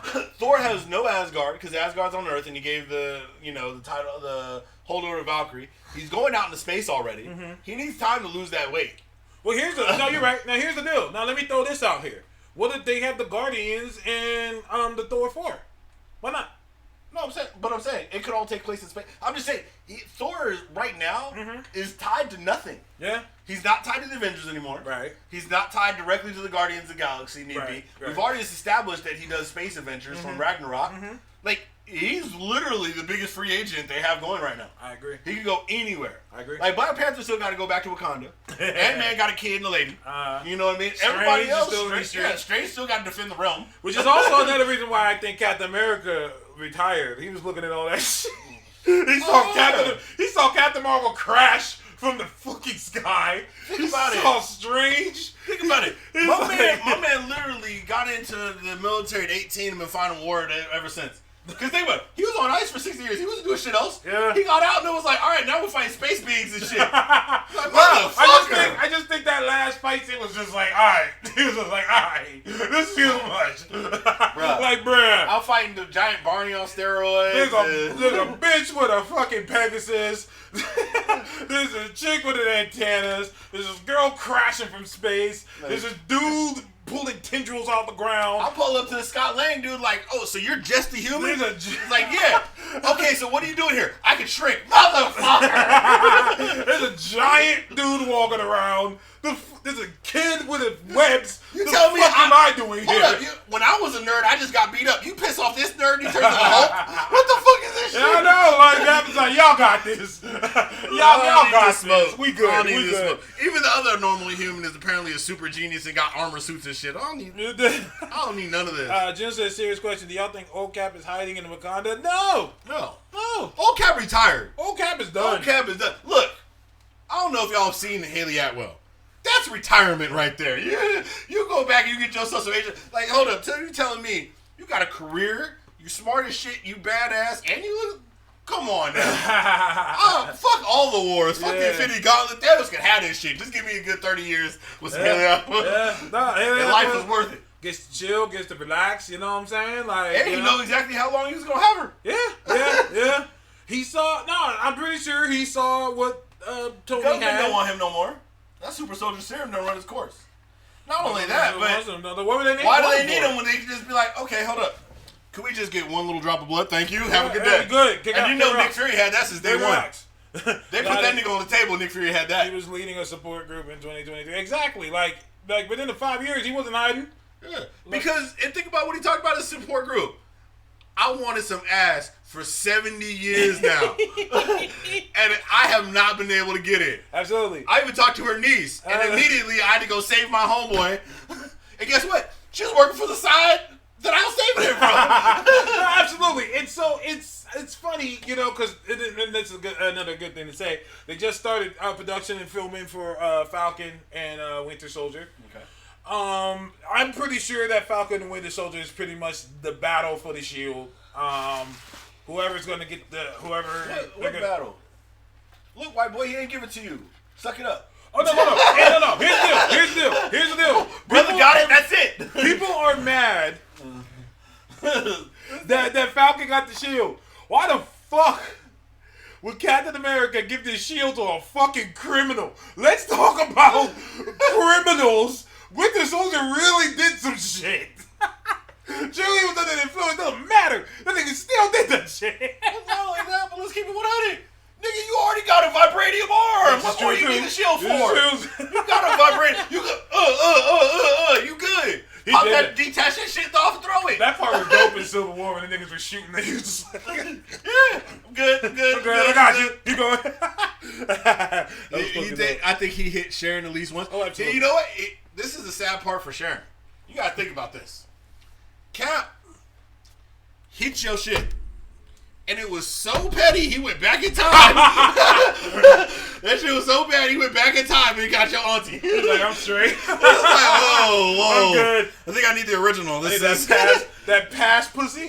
They made it better in the 40s. No preservatives, no. That's what's up. No GMOs. Yeah. No GMOs. Like, this is artificial flavoring. I don't need this. MTS says, I hope Falcon and Winter Soldier scenes will come. I mean, they're saying that these shows are going to have movie budgets. Yeah. That's what they're The saying. Mandalorian already looking like, Yo! y'all ain't a whole no stop. Yo! I posted that Mandalorian trailer. I said, yo, are we sure this isn't a movie? That's what I thought. I was really like, Yeah. bruh, this is a film, bro. What y'all doing? Like, they weren't bullshitting. They were What not y'all bullshitting. doing? When they said, we putting money into this shit. And this is another thing where I'm saying, Disney getting these niggas out of here. Look at the quality they're giving you for less. Yeah. For less. Yeah, because even going with, like, Watchmen, it still feel like a show. Yeah. Like, it still feel like a TV show. It don't have, like, it's still missing something from being, like, a motion picture level TV show. Well, there's still a cap. There's still that cap. It seems like what Disney is saying is like, no, we're passing that cap. Yeah. Like, no, we're passing We're that. literally directing motion pictures and just breaking them apart. And that's what's gonna fuck everyone else up. That's gonna make CW gotta step it up.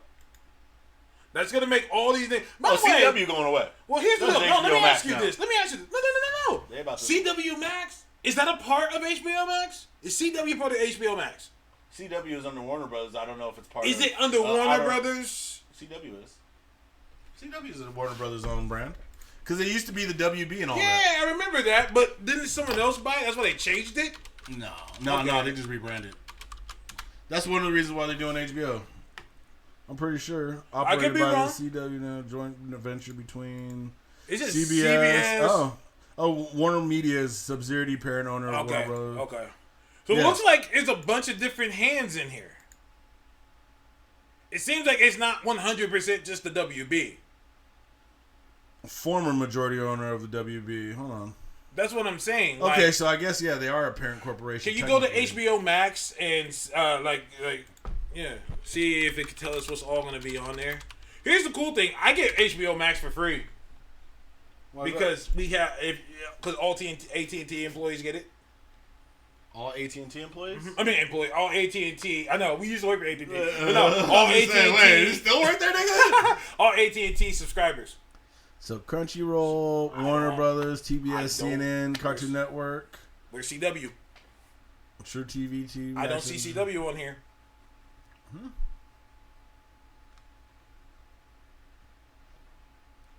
Yeah, I don't see it either. See? How fucking stupid is that? How fucking dumb is that? Yeah, I don't know why. How dumb? Well, it's because CW isn't just WB. They can't just make that decision. They can't just be like, yeah, we're just gonna throw shit on there. Like they're like, hold up, we own it too. Yeah, no, I guess the CW, they created that out. It's even though it's CBS, owned between CBS and Warner Brothers, maybe the CBS partnership They won't probably let own them do most it. of it, or they at least own half of it. Yeah. Yeah, Because CBS, remember CBS has their own streaming service, so that's absolutely probably right. why they're like, nah. Yeah, CBS has their own streaming service. Not just that, you gotta think too. You would think those shows, the CW shows, would be on the DC Universe app. It's not. The Come on DC there. Universe app is so trash. They need to just throw that away, or just say, They "All are. right, bro, like they gotta make some kind of deal because niggas pay for a year worth of that shit." Yeah, and I think they're just letting those go out, and it's all going to be over. Because think about it, Doom Patrol's already premiering on HBO Max. Yeah. I mean, I think it's gonna be it's on on DC both. Universe Yeah, as well. it's on both, I mean, you know on what I'm HBO Max. Another thing I found out about HBO moving Max, all over. it's not international. I heard something about that. It's not international. I heard something about that. Why? Yeah, it's American. It's only gonna be in America, just like DC Universe. Let's see what the chat is saying. Chat is talking. CW, WB, LW, CW shows will be on HBO Max after the next deals expires. It's part Warner and part CBS. Yes, they did announce Green Lantern. They did announce a Green Lantern show. I'll believe it when I see it, because that's going to take some money. Like, you want to talk some money. It's all special effects. The Green Lantern will have to be money. Like, you can't pull up, CW shit if you're doing Green Lantern. That's why I wasn't as excited about it. Also, if it was CW, they would be out there with green flashlights. Kill ring them. I only make prisms. And I don't mean to diss CW. It's just that I think they're a little over ambitious at times. Like, bro, you can't do all that without coming up with some change, without coughing up some change. Yeah. There's no way around this. You're gonna have to do something. Yeah, I can see that. Let me see. Batwoman and Kate Keane. Batwoman. CW says to finish the Netflix contract. I don't think they're letting go of the Netflix contract because the Netflix contract allows people overseas to watch their shit. Yeah, I mean, if they're not doing an international HBO Max isn't overseas either. So I think they're gonna stick with the Netflix deal unless they decide to go worldwide. There's no way around this. That's bad business. I don't know why, but why the fuck? Oh, dude, that is dope as fuck though. I didn't know about the AT&T thing because my work phone's through AT&T. So I think we it comes with I just saw AT&T. it. I just read it. Yeah, that's dope as fuck. I believe that the Netflix deal expires. CW shows will appear on both Max and CBS. I doubt they'll put comics on HBO Max. I don't think they'll split them. I don't think they'll split the comics. I think pretty soon we're going to see the CW either go to Warner Brothers or go to CBS. I think one of them's going to buy it out and take that 50% off. I do commend DC Universe making the digital comics with the streaming service. Wish it worked out better. I agree 100%. I still think that DC should still have the comic service. The problem is that the comics, it wasn't just like every fucking comic. No. It was like certain ones they could put in there. The DC Universe app. Here's how I would see them needing to restructure the concept. The DC Universe app, one, needs to get another price reduction. But what they need to do is they need to make it like a anywhere on the go type, just simple application that does comic books. There's maybe some old animated stuff. Maybe it has a couple cell phone games with it or something like that. And you can watch shows after the season airs through the DC Universe app. And it's a companion app to the HBO Max. Well, the HBO Max is where you release your main shows, your Doom Patrols, your everything else. But then they can still have, because like Michael T. Ford said, it's having the comic books is a good addition, especially because if they thought about it, anytime you clicked on a show, it would have comic books relating to that show. Absolutely. And that you can go and find out more, you can get a better introduction to the character to make people fall deeper into the show and the character itself. I got you. But I think right now, it's just a waste of effort. It just needs to be it's a waste of effort. And MTF, you're right. He says they can have separate deals for domestic and international. That's going to cost more money. But the DC Universe should be comics and cartoons. I would say some of the... We need some of those cartoons on HBO Max. No, I think HBO Max should have everything. Agreed. But except for the comics. And I think that, like I said, it could be a companion app where you can log into the DC Universe app and for, say, $2.99 a month, you get all the comics that go along with the shows, the cartoons and everything added to it, and you can watch it from like your mobile devices as well. How about this? How about we throw this in there? Exclusive comics. How do you mean? Like have exclusive stuff only on the DC Universe. Then you're kicking up the price. Well, make it just $5. Make it $5 a month. Too much. Yeah, that is too much. Too much. That's why I said, damn, it's only too much because of Disney. But that's what I'm saying. But the exclusivity comes with the idea that you get these comics, you get some new releases and stuff with that pertain to the shows. So Titans, Doom Patrol, Batman, anything that's going on with shows actively, you can say, here, look, you get the online digital version that you can access, log into this app, and that gives you a reason to buy it. If not, fuck DC Universe app. Scrap it entirely. I say scrap the whole thing. I just like the comic book add-on idea. But the comics I would agree if you got like the newest comics and the amount that you go on there. It was extremely limited. Yeah. Like you couldn't just go like it was extremely limited. The app so that's what I'm saying. Just get rid of it. Even if they didn't do HBO Max, the app needed to be reworked from the ground up. And Jay Dies is right. DC and Marvel lose out a lot on cross promotions. every movie you should go to shows at least one comic book ad. Here's the only caveat I would say that Marvel used to have that I was kind of sad they went away with. At the beginning with the Marvel screen, and it just flipped through the comics. It would flip through the actual comics. I hated the fact that they didn't redo that. Yeah. Per movie. Per the movie, you should have the comics from that movie, classic comics, and I think that they should have done little Easter eggs where they drop a comic in each movie. Like, I agree. You should have, and I would do it like generationally, where you have somebody reading like an Amazing Fantasy, then you have somebody reading like the first Spider-Man, then you have somebody like just going through the book. You just have them kind of thrown out. I say at the end of the credits, right at the end, because people are gonna stay all the way to the end. But right at the last end credit, show a comic promo. Like, if you enjoyed this film, this book is coming out monthly, or promote the trades. Like, catch the influence Key for this issues story. for this. Key issues. Yeah. The influence. Catch this trade now available on this site. Like, that would have cost them anything to do. Feige, why haven't you called this yet? No, for real. For real. DC. Yeah. Y'all don't know what you're doing. Yeah. Oh, speaking of DC, what I was talking about earlier, it seems like DC is going to just try to go dark. Like, DC is like, you know what? The DC Comics? DC in general. Movies, comics, the whole... I think they are. Everything just seems to feel that they're going little a darker in the DC world. Here's my issue with that.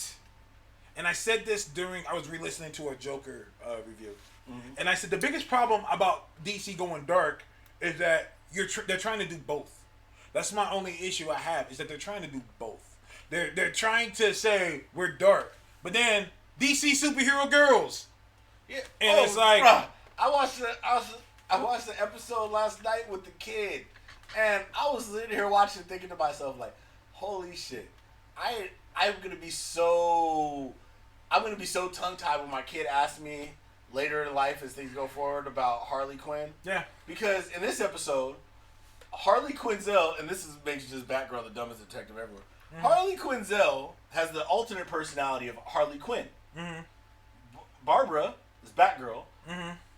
Their regular personalities, their secret identities, best friends. But when she turns to Harley Quinn, they fight. And I'm like... So she doesn't know that's Harley Quinn. She doesn't know Harley Quinzel, as she knows her name, is Harley Quinn. So they fight throughout the episode, and I'm thinking to myself, like, you guys are really, really promoting the shit out of this murdering motherfucker. Yeah. Yeah. Because let's keep it 100. Well, Barbara Oracle is better than Barbara Batman. No one wants to have that combo, though.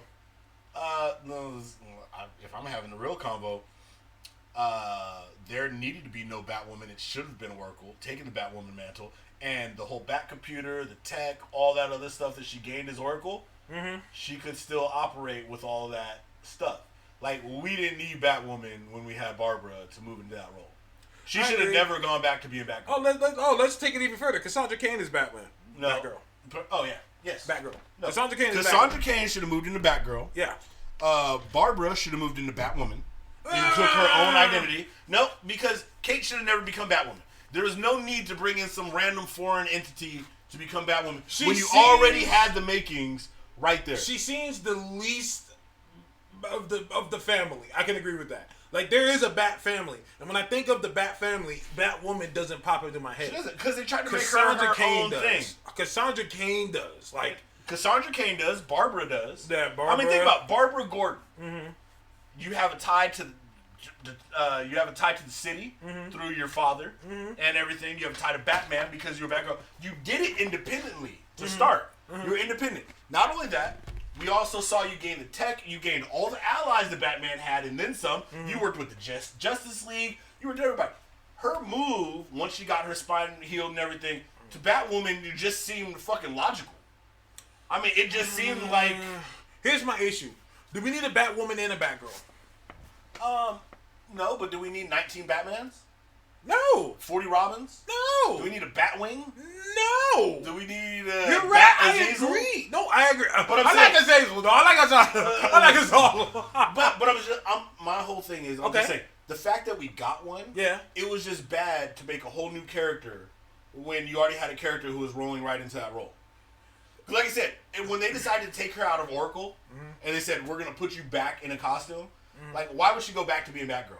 When, like you said, Cassandra Cain would have already been perfect to move into that role. And you guys are making a Batwoman. Like, why wouldn't you give Barbara the upgrade? I like her in the wheelchair, man. I like her. I'm saying, she was the woman in the chair. And don't get me wrong, like I'm saying, she was dope like that. Yeah. But I'm saying the fact that they took her out. Okay.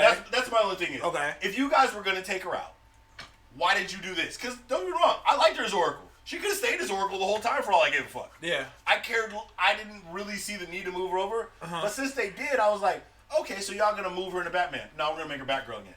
Like, hold up. Isn't she like 38 now? Yeah, No, she going to be like 19 again. Which is weird because now I'm kind of like, how the fuck old is Nightwing? Like, so I'm so confused. Nightwing's still a grown ass man, dog. I'm still confused. Like, I'm just like, But okay, damn, we're almost out of time. Harley Quibblage, yep. Harley Quibblage, yeah, absolutely. Yeah. Spider-Man Into the Spider-Verse 2 coming soon. I just want to throw that out there. We got some last minute shit. I do want to talk about a little bit about something, a big rumor that is turning out to be more and more real the more we go down. Okay. So 2020, DC is supposed to be doing another thing. It's funny to me how DC can get away with this. Where they could just hit the reset button and redo everything and everyone's just okay with it. Crisis? They don't even do crises anymore. They don't even do them anymore. They don't. They're just like, all right, this is like this now. Everyone's just like, okay. So they're gonna try and do. What is Mickey? You keep saying that, India. What is? Oh, Miguel O'Hara, the God. Absolutely. 2099. For those of you who don't know, they're supposed to be doing something called 5G. DC 5G. Yep, he just posted it. Elijah, you gonna come back? Hello. Almost saying goodbye. Almost at the end here, but thank you for joining us for last minute. All good. It's always a pleasure to see you. 5G, DC 5G. They're supposed to be doing something where basically, like, I think they're going to, and someone, if you know, correct me. They're going into the future. Like, the whole universe is going to go into the future. Mm-hmm. This is not something that is new because those of us who's been reading comics long enough, we remember 1 year later. Yep. Where every single comic went forward 1 year. Mm-hmm. And, like, you don't know. It was an interesting idea. So, basically, what they did was, after Infinite Crisis, they did a book called 1 year later. I mean, like, literally, once Infinite Crisis ended, the next month, every single book went forward a year. Mm-hmm. And then they did a weekly book called 52, explaining how everything came to where it was. Yeah. Which was an interesting and ambitious idea, but I don't think it worked as well as they wanted it to do. Yeah, there was a lot of dry books.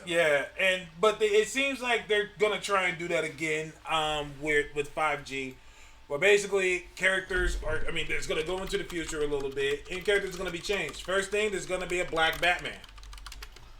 So that book's gonna die quick. I don't like it. Nobody reads Black Batman. We already had him. Matter of fact, let's be real. Damn. There's a Black Batman already at DC and nobody read his books. Batwing is Black Batman. He even in Africa. Well, they got that one out of here. They got the African Batman out of here, and then they made it Lucius Fox's son. I was like, what happened to the African dude? Hey, so here's my issue. Like I said, because people scream for a Black Batman and niggas don't read Black Batman. Well, here's the deal: the niggas that would read Black Batman are nothing compared to the people who prefer the white one. Well, I don't think it's a good move. I think it's is Lou Fox gonna be Black Man? Black Man. I almost read that as Blank Man, which is a great movie as well. Yep. Black is gonna be Black Man. It's seeming like it's gonna be him. Here's my issue with this. First of all, this screams Bendis. I'm hearing Bendis all over this. Oh, yeah. I'm hearing Bendis' name is just echoing off of everything that is being presented here. And so they have Bendis. I'm being told about, I'm being told there's a Black Batman. There's gonna be I think there's gonna be Jessica Cruz. Gonna be the only thing I have, big problem I have with Black Batman is Batman's origin is so tied to him that you have to have the most random series of events. Like when you talk about Spider-Man, okay, 2 people got bit by a radioactive spider and got spider-like powers. Makes sense for you to call yourself Spider-Man. You got spider-like powers, right? Exactly. Batman, he had a fear of bats growing up. So unless you had some sort of batophobic fear, and then your parents got killed, how are you going to just say, okay, well now you're Batman? Or, like a Robin or something, you took up the mantle because you're replacing somebody who you worked under. Exactly. If those don't apply to you, there's literally no reason for you to start calling yourself Batman. Absolutely. And let's be real, it's not going to last. That's the part that upsets me the most, where I'm just I don't know why we're doing this. It's not going to last. They're trying to create one timeline that incorporates all their continuity so they can have legacies. Oh, so they're trying to do Convergence again. I was going to say, didn't they just try that? They did that. Didn't they just try to put Convergence? And they did that on Crisis on Infinite Earth, the first one. Yeah. Then they did it with Final Crisis, when they merged the timelines after the death of the multiverse. They did it in Convergence. They keep trying to redo this because, let's keep it 100. DC does shit with legacy characters. DC fucks their own characters over as they go forward. And Marvel kind of does this the same way, but Marvel doesn't really do legacies at all now. I think that one of the big problems that Marvel and DC have with creating new characters is they refuse to give the characters time to breathe. And they have to remember that characters like Spider-Man, Batman, Superman, your big names, they went through dry stories. They did. Just, they didn't have anybody else to kind of pick up, so people just kept following through. You can't go through and have these new characters like Rania, who's now Spider-Girl for whatever reason. Let them just, have, 10 issues, oh, well, it ain't selling, so I'm just going to not do it. Boosting up characters, Cyborg. You guys just went out of your way to delete his history to give him the glam up to join the Justice League? Unfucking necessary. Yeah. Let him have the legacy of being a Teen Titan. Why not have the 2 teams connected in that way? When they brought back Barry, have Barry do his own solo shit. Let Wally still be the Flash. Killing him off was unnecessary. Yeah. Wally had earned that mantle. There was nothing you could do to kill Wally. Yeah. Wally should have still just been fucking Wally. I agree. Lucas Fox is Lucius' son, so he grew up after Jason. He also grew up with his dad. Did he fall? Hold up! Keep it 100. Wait. Is the only criteria to be a Bat character is your parents' dead? No. Not a Bat character. Batman. Okay. The only criteria to be a Batman, your parents have to be What dead. happened? Did Grayson put on the mantle? What happened? His parents were already dead. His parents died. So he was able to put on Batman. And you know what else happened to his parents? They were shot. They weren't shot. They fell They from shot the in the fucking grave. sky. No, just kidding. No, they fell from the sky, but they were killed, right? Well, they They died. were killed. They were taken died. from them. They At died. what? At an event. At a show. Just like walking out of the Zorro Theater. Oh, for fuck's sake. Listen. Look, hey, you know why Damian Wayne became Nightwing and not Batman? His dad and mom were still alive. This is true. You might be honest. You need that trauma. He did get raised by Alfred. But guess who did? Robin, Dick Grayson, also was raised by Alfred. You might be onto something here. You might be onto Let's something. keep it what You might be onto happened. something. There is no, to take on the Batman mantle means you should have gone through some fuck shit like Batman. must have dead parents. Why pick the bat? Think about it. Why didn't he pick a fox? What did the fox say? Nothing, I'm quiet. And he sneaks around. Isn't Lucius dead now? That's worth looking up. Let's find this But out. he's an adult. I'm sorry, but when you're an adult, your parents die. Is what happens. You are moving the goalpost. You're moving the goalpost. When you're an adult, your parents die. It happens. Listen, That's kind of like a traumatic, life-changing event. Knock it off. Hold on. What happened? I was 40 years old. My dad died. You're moving I had to take on the bat. You're moving the goalpost. The first you said your parents had to be dead. Now you're saying your parents had to be dead when you're young. That's what happened with Dick Grayson? Was Dick Grayson the adult when it happened? No. No, he was a child who was scarred by an event of his parents being taken from him. Terry McGinnis. Terry McGinnis didn't have parents. Wait, he was a test tube baby. Yeah. So technically, he didn't have parents. So his parents would have been dead. Oh man, let's get off of that because people were giving me shit about the X-23 thing. Niggas were mad at me for that. And not only that, but he didn't become. Not only that, but he was convinced to become Batman because guess what? The traumatized kid gave him the bat suit. So he didn't just choose Batman. He was like, I need vengeance. He's not wrong. Oh yeah, this motherfucker got a suit. He's not going to get it. Yeah. He didn't come up with being Batman. I'm saying, like, if you say Black Batman, unless Batman's already there giving the nigga the suit, there's really no reason for him to become Batman. Like, did he just happen to be traumatized by bats in the same way? Bat people don't fuck with bats. But this is true. How many black people you know have seen a bat hanging out? That's not at the zoo. I don't like bats.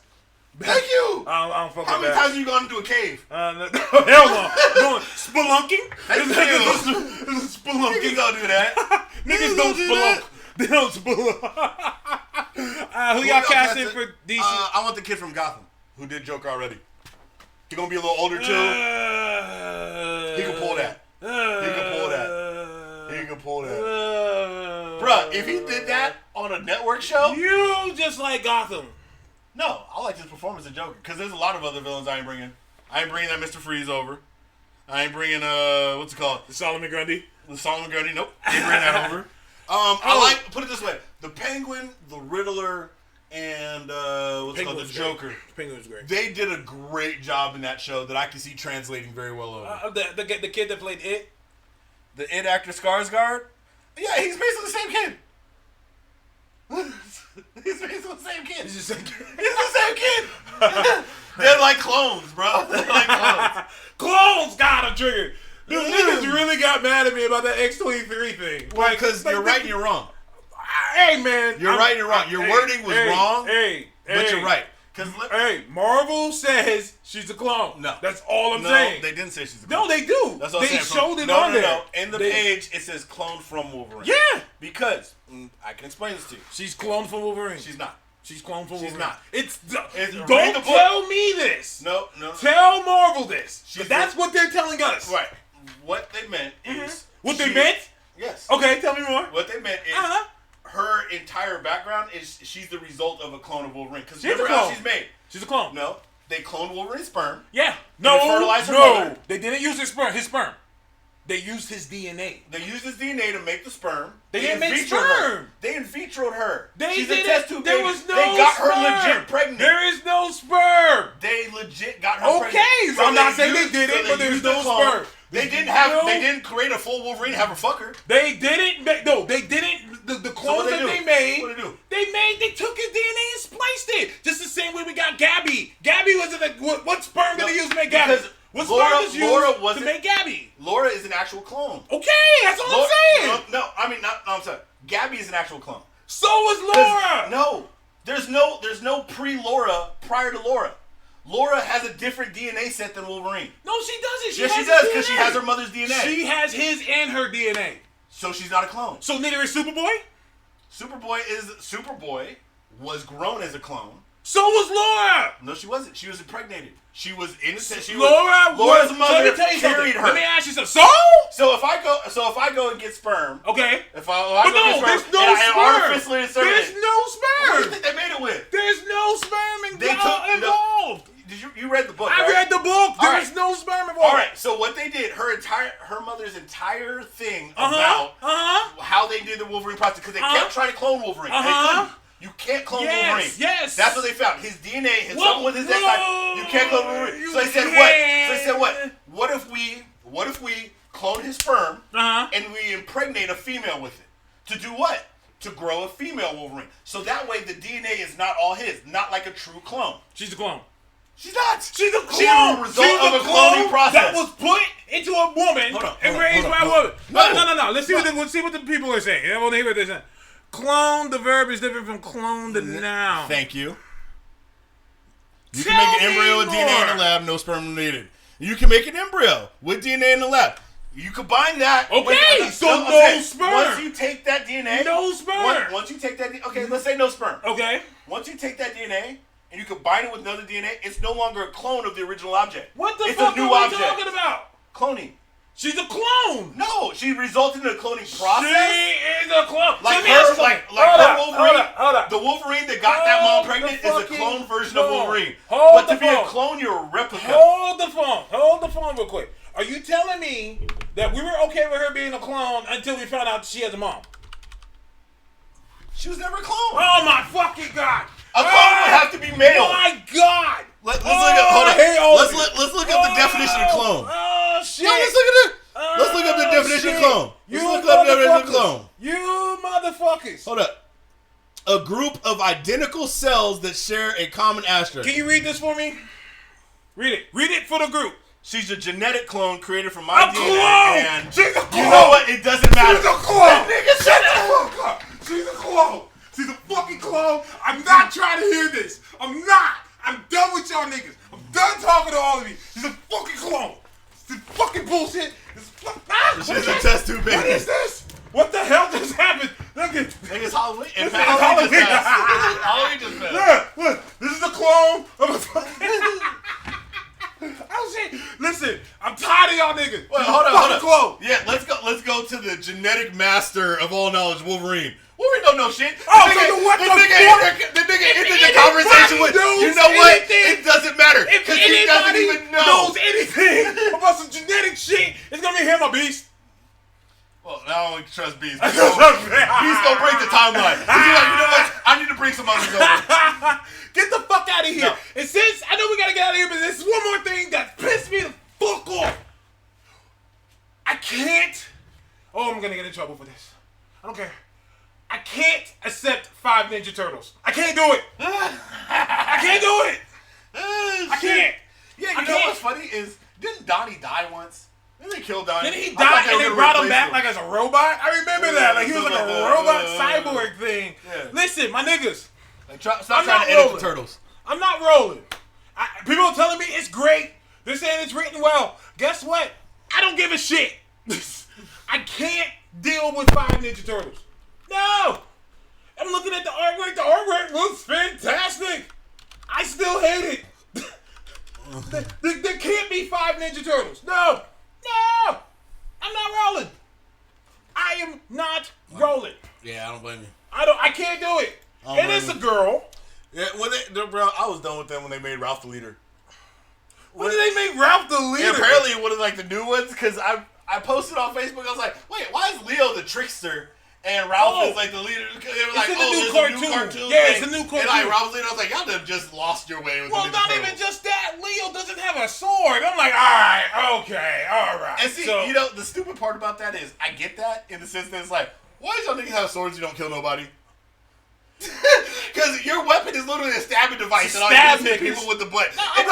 You got 2 of them. I'm with you 100%. That reminds me of my favorite scene in the second Ninja Turtles movie, where they get caught in a rope, and Leo's like, oh no, what do we do? I was screaming as a kid, nigga, you have 2 swords. Yeah. This nigga got size, you got 2 swords, you got a way out. Straight to the strand, she's a genetically engineered being. A clone! Clones are genetically engineered. Y'all are not getting me off this. She's a fucking clone. But anyways, the whole thing is, to be a clone, you have to be a representation. Once you add to it, for example, that would be like you basically saying like, okay, well, I'm a clone of my parents. So is Superboy... Are you a clone of your parents? So is Superboy not a clone? This is my question. Superboy is a result of the cloning process, but he's not a clone of Superman. He's not a clone of Superman. Because he's half human. Oh, is Superman human? Sake. Is Superman any little bit human? Fuck's sake. If you go and you pull Superboy's DNA strand, guess what? It's different. Fuck's sakes. He's a process of cloning. Oh, for fuck's sake. Anyway. Cloning is a process, don't mean you're right. I'm already mad about 5 Ninja Turtles. I'm not gonna let it. I get it. Fuck all of you. She's a clone. Anyways, 5 Ninja Turtles. I'm not off of this. I'm not gonna people. I don't care. Terry McGinnis, and Connell are in the same boat. Clones.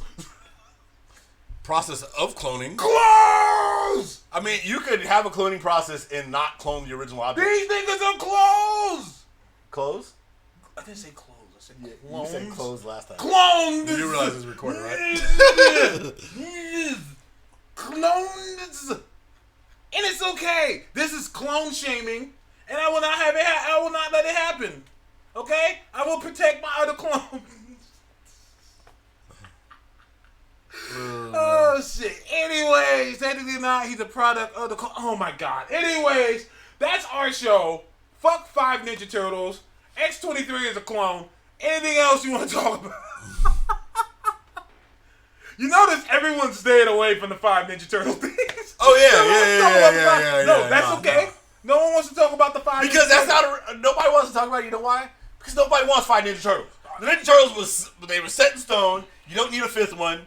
You didn't need that. Especially one that's not related to them. Especially one that is not related to them and doesn't have a fucking Italian painter name. Fuck this. Fuck this. And she doesn't even have medieval weaponry. She doesn't even have ninja weaponry. She fires a bow and arrow. Get the fuck out of here. Ninjas can use bow and arrows, I guess. Ninjas do. Kaiju just said Ninja Turtles were never my deal. So on that note, I'm out of here. He's trying to find shit about fucking X-23 and cloning. That's what he's looking at right now. She's a clone. Anyways, I want to thank you guys all for joining me and Toast while he tries to find this shit. We never got to talk about what?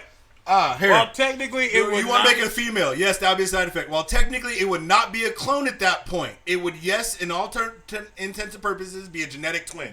So it's not a clone. That's a clone. The scientist that is that made clone. her. No, this is the scientist that made her in her origin book, She nigga. was cloned. You gonna believe Wolverine, the the nigga that drink beer and stab people, cloned. and not the doctor that made her?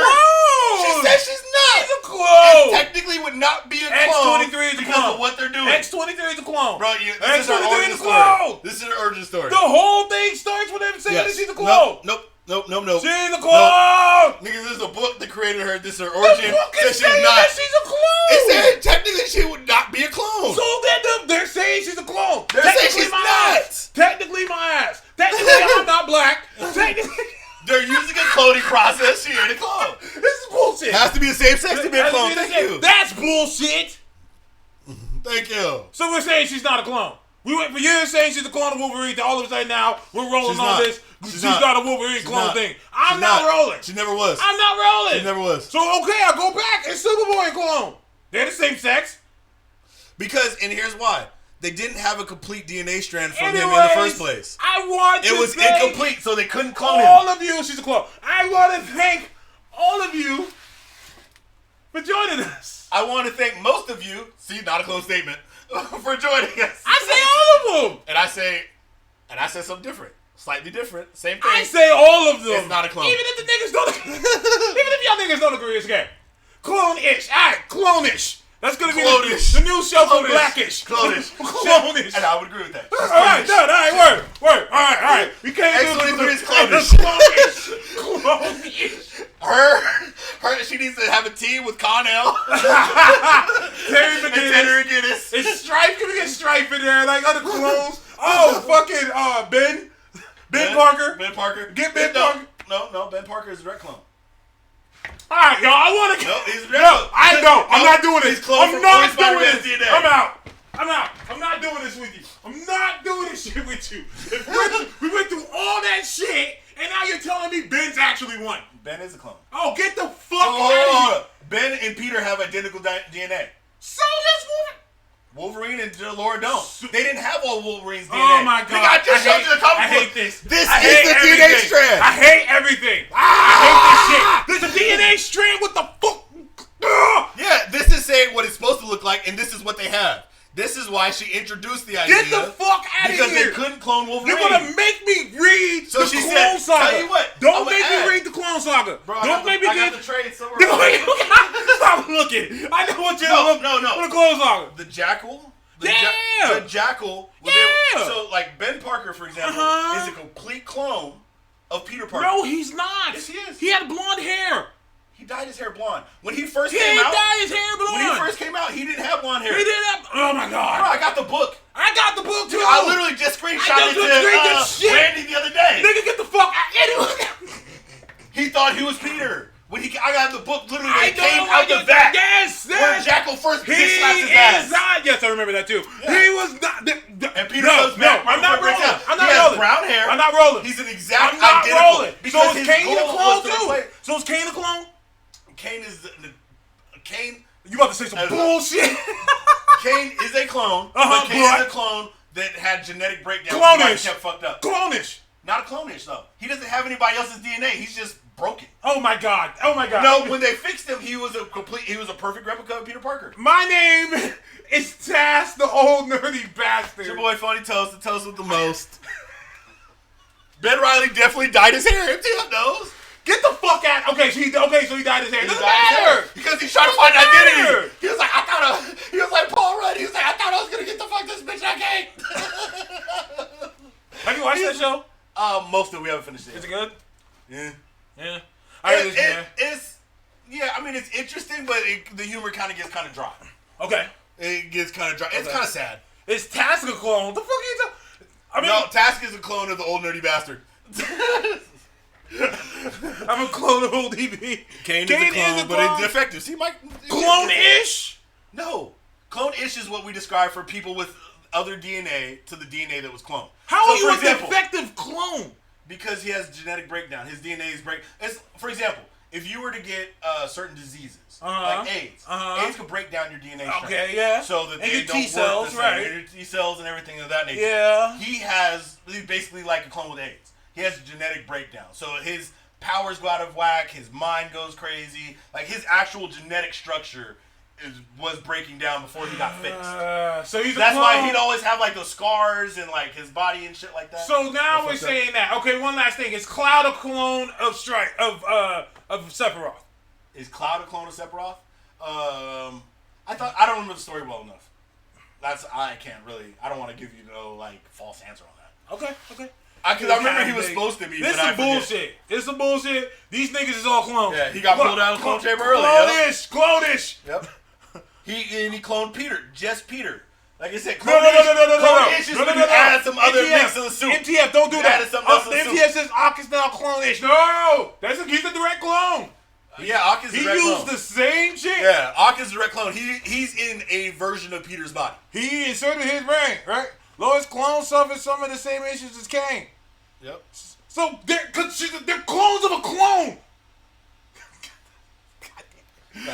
Anyways, we gotta get out He of has here. mixed Octavius and Parker DNA. Oh, I didn't know that. I don't think he mixed the I didn't think he did. I don't think he his mixed DNA. the I dark thought he just put his DNA. mind over. I don't think he Because his did. body was breaking down I think entirely. he just exactly. I think he just inserted his brain. Yeah, I was into pretty one. sure. I'll read it. It's Strife a is a clone of Nathan Summers, correct.